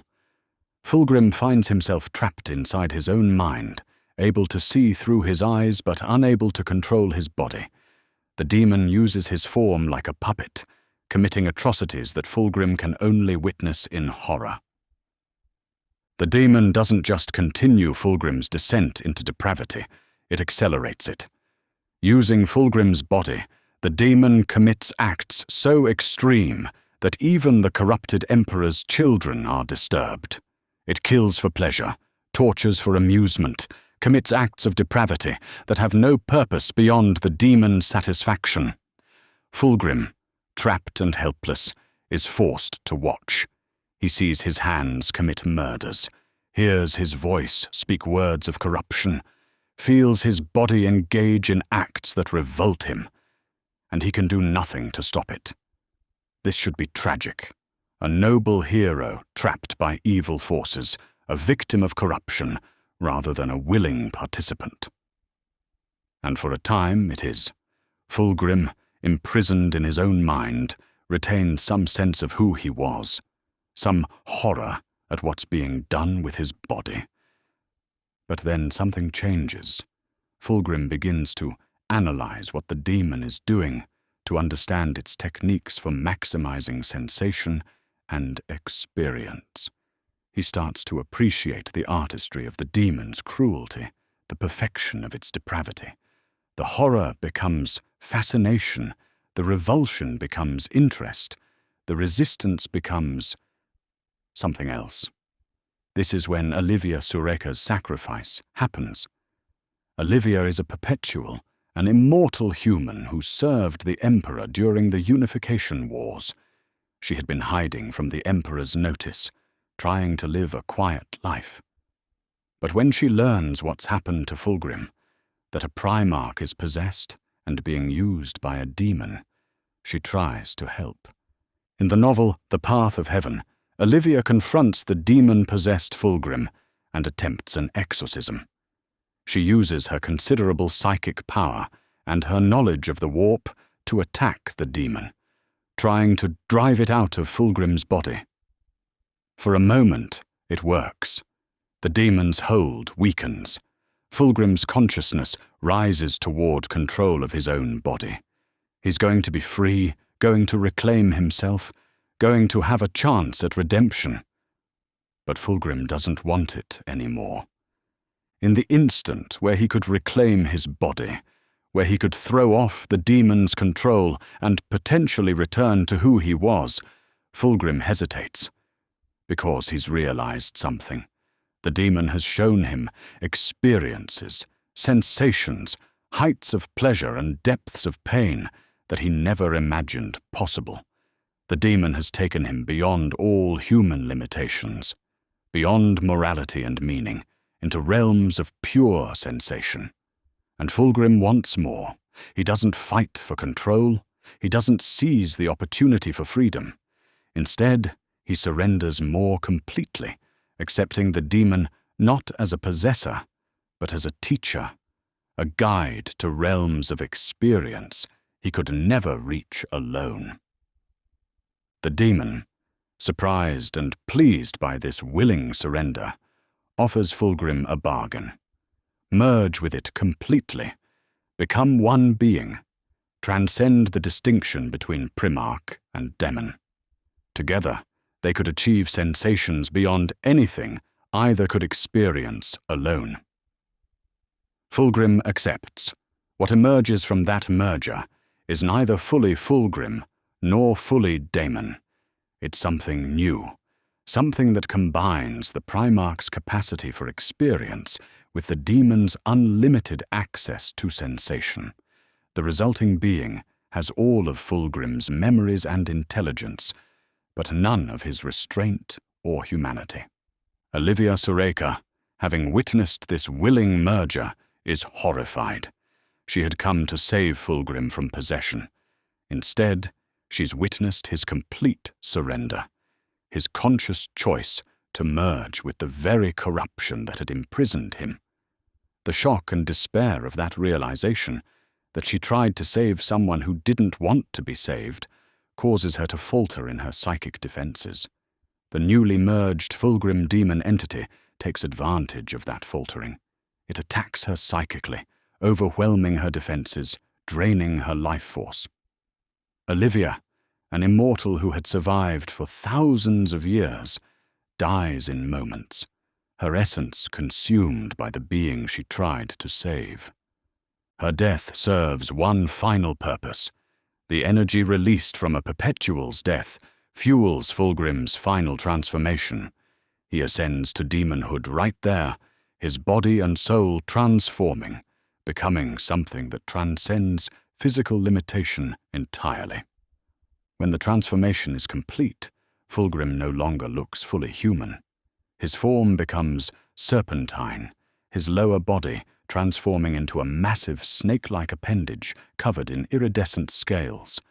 He grows additional arms, each perfect in its own way, each capable of wielding weapons or performing independent actions. His face remains beautiful but alien, too perfect to be human, with eyes that swirl with warp colors. He has become a Daemon Prince of Slaanesh, a being of pure sensation and excess, forever bound to the Dark Prince's service, but also elevated to power beyond anything he possessed as merely a Primarch. And the horrifying thing is that Fulgrim celebrates this transformation. He doesn't mourn what he's lost, his humanity, his purpose, his connection to the Imperium and his father. He rejoices in what he's gained: unlimited sensation, transcendent experience, the ability to feel everything with intensity that would shatter mortal minds. Standing in his new form, surrounded by the ashes of Olivia Soreka and the ruins of his old identity, Demon Prince Fulgrim speaks his first words. Perfect. This is what I was always meant to become. Not the Emperor's perfect soldier, but perfect sensation itself, unbound by morality or meaning or purpose. I am complete. The Emperor's children who witness this transformation don't recoil in horror. They celebrate. Their Primarch has ascended, has achieved the ultimate perfection they've all been pursuing. They redouble their own efforts toward corruption, seeking to follow their gene father into demonhood. This is the final death of Fulgrim as he was. The noble Primarch who saved Chemos, who valued culture and excellence, who forged weapons with his brothers in friendship. That being is gone completely. What remains is something that wears his face and remembers his life, but shares none of his values, none of his humanity, none of his original purpose. The corruption that began with claiming the blade of the Laer, that accelerated with Ferrus's murder, has reached its inevitable conclusion. Fulgrim is no longer falling. He's landed, and the bottom is so deep that the surface is no longer visible, no longer even comprehensible to what he's become. For the rest of the heresy, Daemon Prince Fulgrim leads his legion not in military campaigns, but in orgies of sensation and excess. They attack worlds not to conquer them, but to experience the sensations of conquest. They kill not to defeat enemies, but to experience the perfection of death. They have become, collectively, a force dedicated entirely to sensation, to experience, to pursuing perfection, measured not in achievement, but in intensity of feeling. The Emperor's children, who were once the Imperium's finest representatives, have become its most depraved monsters. And they did it not because they were forced, but because they chose it, step by willing step, convinced they were pursuing perfection all the way down to damnation. The final stage of Fulgrim's fall came after a series of events that pushed him beyond any hope of redemption. During the heresy, the Emperor's children engaged in atrocities that horrified even other traitor legions.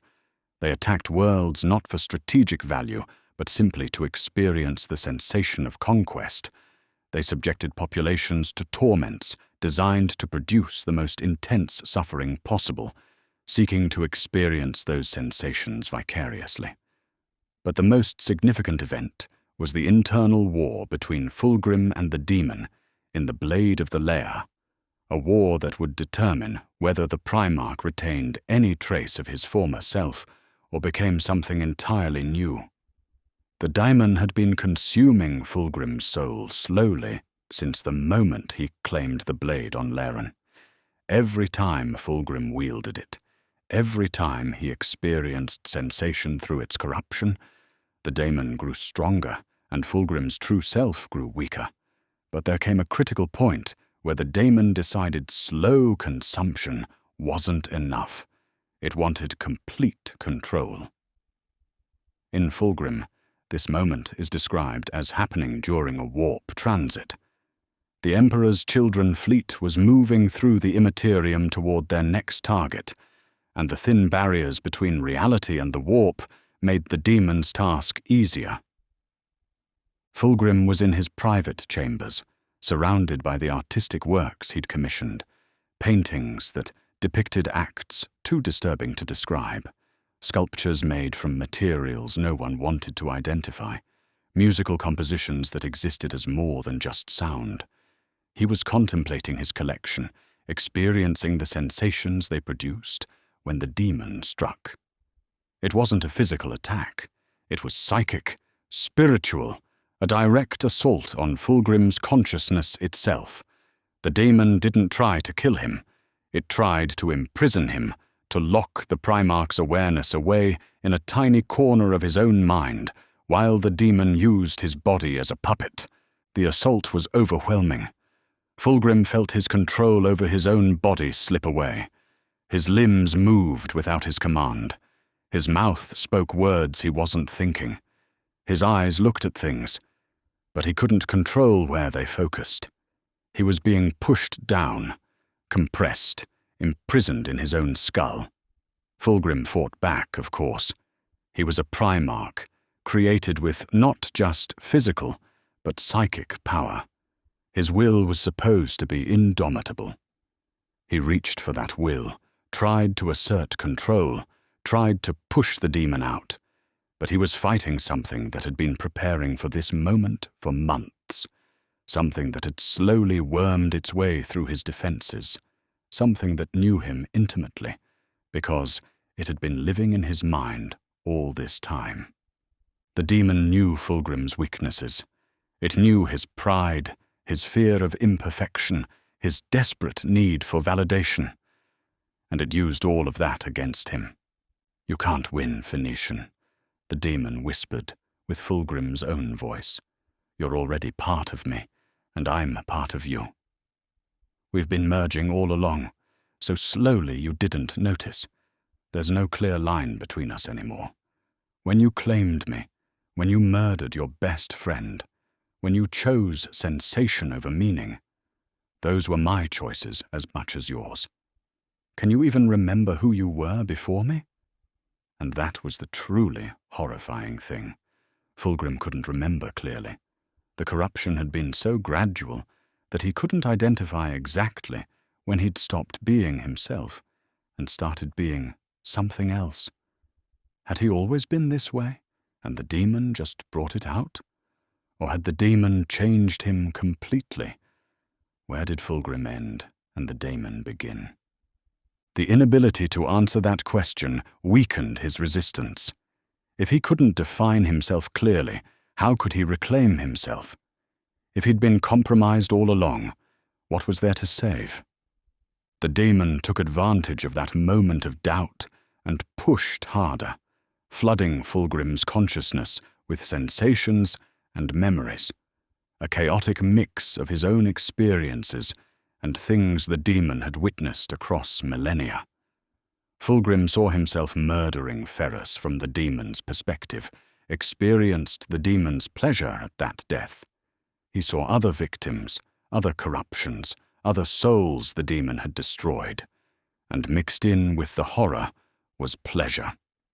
Because the demon made sure Fulgrim felt what it felt, the exquisite sensation of causing suffering, the transcendent experience of absolute corruption, the perfect intensity of damnation itself, Fulgrim's resistance crumbled.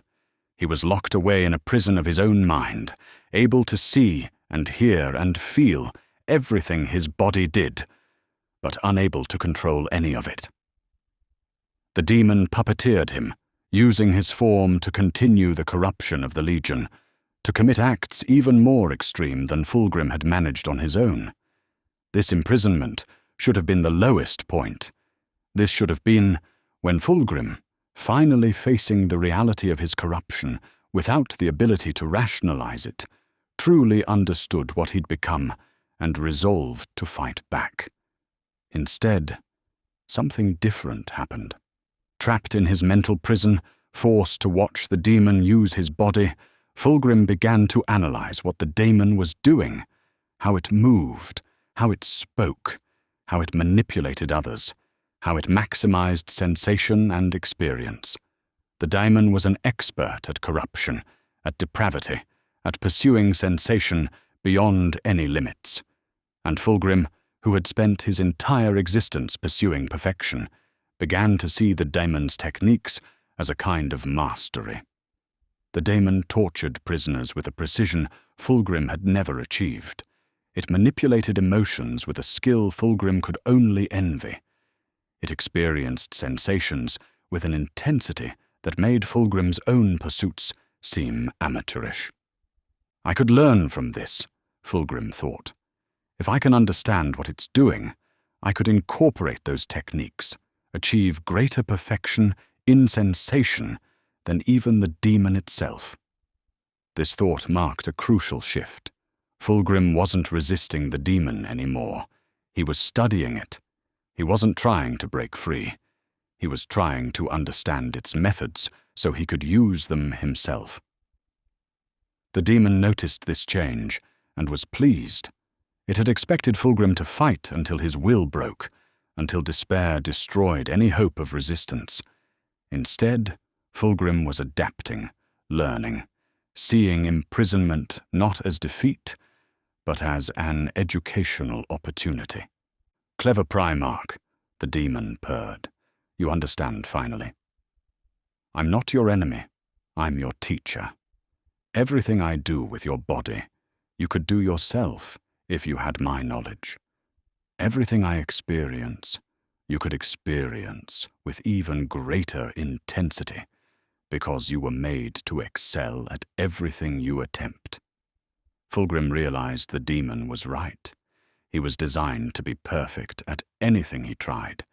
If he applied that design to the pursuit of sensation, to the mastery of experience itself, he could surpass even this ancient demon. He could achieve perfection in depravity, transcendence in excess, mastery of sensation itself. This is when Olivia Sureka intervened. She attempted her exorcism, trying to drive the demon out and save the Primarch. And for a moment, it worked. The demon's control weakened. Fulgrim's consciousness surged toward freedom. But by then, Fulgrim didn't want freedom. Not the kind Olivia was offering. Freedom meant returning to being just a Primarch, bound by imperial law and the Emperor's vision. Freedom meant accepting limitations, acknowledging that some experiences weren't worth pursuing, admitting that there were boundaries that shouldn't be crossed. Fulgrim rejected that. He'd seen what lay beyond those boundaries. He'd witnessed the demon's mastery of sensation. He'd glimpsed possibilities for experience that his former self couldn't have imagined. Why would he return to being less than he could be? So in the moment where he could have reclaimed his body and driven out the daemon, Fulgrim instead reached out to it. Not to fight it, but to merge with it completely, to combine his Primarch capabilities with the demon's knowledge to become something that transcended both. The daemon, surprised but delighted, accepted the merger. It had never expected this, a host who didn't just submit, but actively sought fusion, who wanted to become one with corruption rather than being forced into it. The resulting entity was neither fully Fulgrim nor fully demon. It had Fulgrim's memories, his intelligence, his physical form, but also the demon's knowledge, its connection to Slaanesh, its unlimited capacity for experiencing and causing sensation. This merged being had all of Fulgrim's ability to pursue perfection, but now that pursuit had no limits, no moral boundaries, no restraint beyond what would reduce sensation. It could experience pain and pleasure simultaneously, with full intensity. It could appreciate beauty and horror as equally valid aesthetic experiences. It could commit atrocities while genuinely believing they were expressions of perfection. Olivia Sureka witnessed this willing merger and realized her mistake. She hadn't been trying to save a prisoner. She'd been trying to save someone who'd already chosen damnation, someone who saw corruption not as defeat, but as transcendence. The shock of that realization, that all her efforts had been based on a fundamental misunderstanding of what Fulgrim wanted, caused her psychic defenses to falter. The merged Fulgrim demon entity didn't miss the opportunity. It struck at her mind with techniques borrowed from both Primarch and Daemon. Fulgrim's tactical genius combined with the demon's knowledge of corruption created an attack that Olivia, despite her millennia of experience, couldn't fully defend against. She fought back, trying to seal her mind, trying to survive long enough to escape. But she was exhausted from the exorcism attempt, weakened by the psychic backlash of its failure, and facing an opponent who combined two forms of power she hadn't been prepared for. The merged entity drained her life force, not quickly but slowly, savoring the experience. It felt her despair at failing to save Fulgrim, her horror at witnessing his voluntary corruption, her fading hope as death approached. Each of these sensations was exquisite, perfect in its own way. When Olivia Sureka finally died, her last thought was a prayer to the Emperor, not for herself, but for the Imperium that would have to face what Fulgrim had become. The energy released from a Perpetual's death was immense, a psychic shockwave that the merged entity absorbed completely. That energy fueled the final transformation, the ascension to demonhood. Fulgrim's body changed, became more than physical, existed partially in the warp and partially in reality. His form twisted, became serpentine, grew additional limbs, transformed into something that could experience sensation from multiple perspectives simultaneously. His consciousness expanded, able to process experiences that would shatter mortal minds, able to appreciate the perfection in every form of excess. He became a Daemon Prince of Slaanesh, a being of pure sensation, forever bound to the Dark Prince, but also elevated beyond the limitations of flesh, beyond mortality, beyond any constraint except his own desire for experience. And in that moment of transformation, standing over Olivia's ashes in his new form, Fulgrim felt complete for the first time in his existence. Not because he'd achieved the perfection he'd always pursued, but because he'd transcended the very concept of perfection. He was beyond goals, beyond purpose, beyond meaning. He simply was, and that existence was itself a form of perfect sensation. The Emperor's children, who witnessed this transformation, understood what it meant. Their Primarch had achieved what they all aspired to. He had transcended human limitation, had become something that could experience sensation without restraint, had found the perfection they'd all been seeking. They celebrated his ascension and renewed their own pursuits of excess with even greater fervor.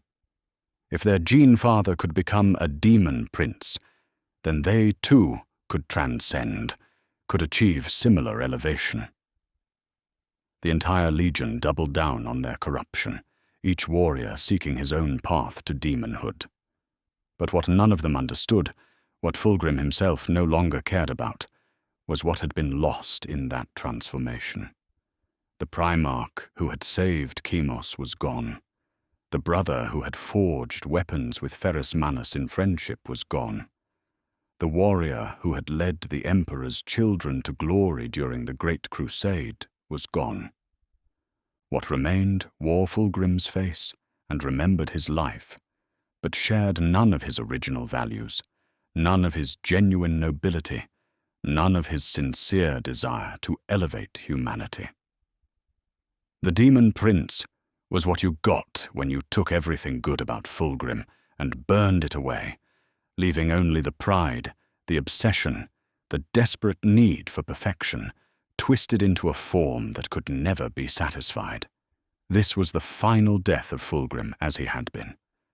Not a death of body, but a death of soul, a death of purpose, a death of everything that had made him one of the Emperor's favored sons. And the worst part was that Fulgrim himself didn't mourn that death. He celebrated it as transcendence, as ascension, as the achievement of a perfection beyond what his former self could have imagined. The tragedy was complete. The fall was total, and there would never be any coming back from it. After the Horus heresy ended with the Emperor's defeat of Horus and the traitor legion's retreat to the Eye of Terror, Fulgrim's transformation continued. He had already become a Daemon Prince of Slaanesh during the heresy, ascending to demonhood and gaining powers beyond even what he'd possessed as a Primarch. As a Demon Prince, Fulgrim became something that can barely be called human anymore. His form twisted and changed, becoming a serpentine monstrosity with multiple arms, covered in jewelry and piercings, beautiful and horrifying at once. He embodied Slaanesh's domains perfectly: excess, pleasure, pain, sensation, pride, all twisted into a being that exists only to experience and inflict intensity. The Emperor's children followed him into the Eye of Terror, where they continue to this day. The legion that once represented humanity's pinnacle became a war band of depraved warriors who raid imperial worlds not for resources or strategy, but simply to experience the sensations of conquest and cruelty. Fulgrim himself retreats into his own realm within the Eye, a pocket dimension of his own creation where he can pursue sensation without limit. He hosts debauched feasts that last for centuries. He commissions works of art so extreme that they consume entire worlds in their creation. He does all of this not in service of any goal, not as part of any plan, but simply because sensation is all he has left. The being who once wanted to elevate humanity to perfection now exists only to experience excess. The noble warrior who saved Chemos and led one of the Emperor's finest legions became a monster who cares nothing for humanity's future or past. The Primarch who wept at his brother's death now feels nothing but the pursuit of the next sensation.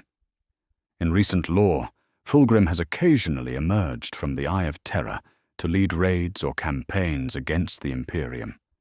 He's confronted his brothers, most notably Guilliman, who was horrified to see what Fulgrim had become. These encounters showed just how far Fulgrim has fallen. Where once there was a being who could hold conversations about philosophy and art, now there's only a creature that sees everything in terms of sensation and experience. Fulgrim remembers his past, remembers who he used to be, But those memories mean nothing to him now. He doesn't regret what he's become. He doesn't mourn the loss of his nobility or his purpose. He's moved so far beyond such concerns that they're meaningless to him. This is perhaps the most disturbing aspect of Fulgrim's current state. He's not suffering. He's not tormented by guilt or regret. He's happy with what he's become, as much as a being of pure sensation can be said to be happy. The tragedy of Fulgrim is that the tragedy is over for him. He no longer understands that anything was lost. So what does Fulgrim's fall teach us about Warhammer 40,000's themes and philosophy? First, it demonstrates how virtue can become vice when taken to extremes. Fulgrim's pursuit of excellence was admirable when it served humanity's future. It became destructive when excellence became an end unto itself, when the pursuit of perfection mattered more than what that perfection was for. Second, it shows how pride is perhaps the most dangerous of all weaknesses. Fulgrim had multiple chances to turn back, multiple moments where he could have chosen redemption. He didn't, because doing so would have required admitting failure, admitting imperfection, admitting he had been wrong. His pride wouldn't allow it. Third, Fulgrim's story illustrates how chaos corrupts, not by forcing people to do evil, but by offering them what they already want and letting them justify the descent themselves. The daemon in the blade didn't make Fulgrim want perfection. That desire was already there. It just twisted that desire, amplified it, pushed it in directions that led to damnation, while letting Fulgrim believe he was still pursuing noble goals. Fourth, Fulgrim's fall shows that in Warhammer 40,000, there's no guaranteed redemption arc. In many stories, a fallen hero gets a chance to redeem themselves, to make amends, to die heroically and restore their honor. Fulgrim had that chance after killing Ferrus Manus. He chose damnation instead. That's the grim-dark nature of the setting. Sometimes people fall and they stay fallen, not because they can't choose otherwise, but because they won't. Finally, Fulgrim represents the death of the Emperor's dream for humanity. The Emperor created the Primarchs to be humanity's future, beings who embodied the best of what humanity could become. Fulgrim was supposed to be the ideal, the perfect example of human potential realized. Instead, he became proof that even perfection can fail, that even the Emperor's greatest works could be corrupted, that humanity's ascension to greatness is not inevitable or even possible. The tragedy of Fulgrim isn't just that a Primarch fell to chaos. It's that the very qualities that made him great were the same qualities that led to his damnation. You can't separate Fulgrim's nobility from his corruption, because they came from the same source, his absolute refusal to accept anything less than perfection. In the grim darkness of the far future, where there is only war, Fulgrim stands as a warning that the pursuit of perfection leads to perdition, that pride comes before a fall so complete that even demonhood seems like transcendence rather than damnation. The Phoenician rose from the ashes of Chemos to become one of the Emperor's greatest sons. But unlike the phoenix of myth, when Fulgrim burned, he did not rise again purified. He rose as something terrible, something that wears beauty like a mask over absolute corruption. That's the complete story of Fulgrim. From noble hero to depraved demon prince, from humanity's ideal to Slaanesh's champion, from the Phoenician to the serpent. It's one of the darkest tales in all of Warhammer 40,000, a story of how everything that makes someone great can also be the seeds of their absolute destruction. Some Primarchs fell to chaos through betrayal, some through desperation, some through madness. Fulgrim fell through choice, pursuing perfection until perfection itself became perversion. And in the end, he got exactly what he wanted.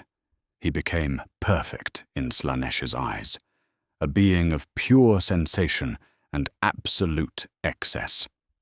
The question Fulgrim's story leaves us with is this: if the pursuit of excellence can lead to damnation, if the desire for perfection can corrupt absolutely, then what hope does humanity have?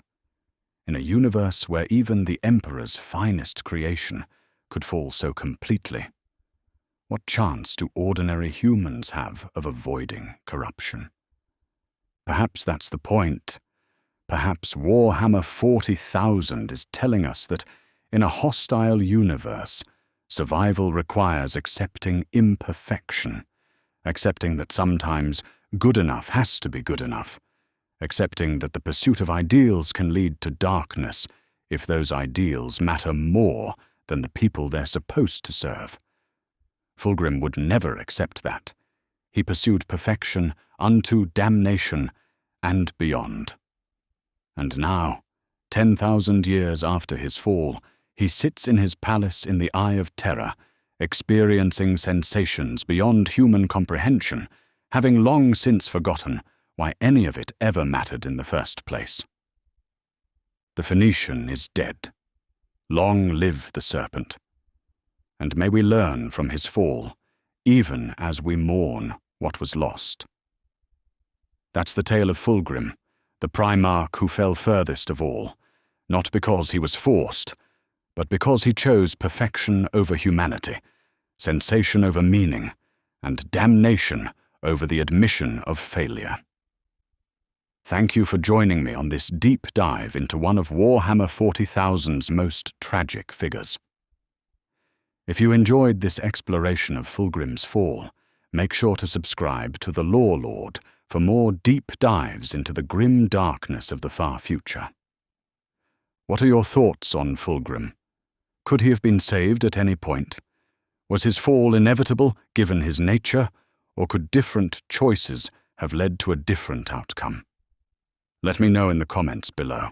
This is the Lorelord, reminding you that in the grim darkness of the far future, even the pursuit of perfection can lead to absolute damnation. Sometimes the greatest tragedy is not falling, it's choosing to stay fallen. Until next time, keep seeking the law.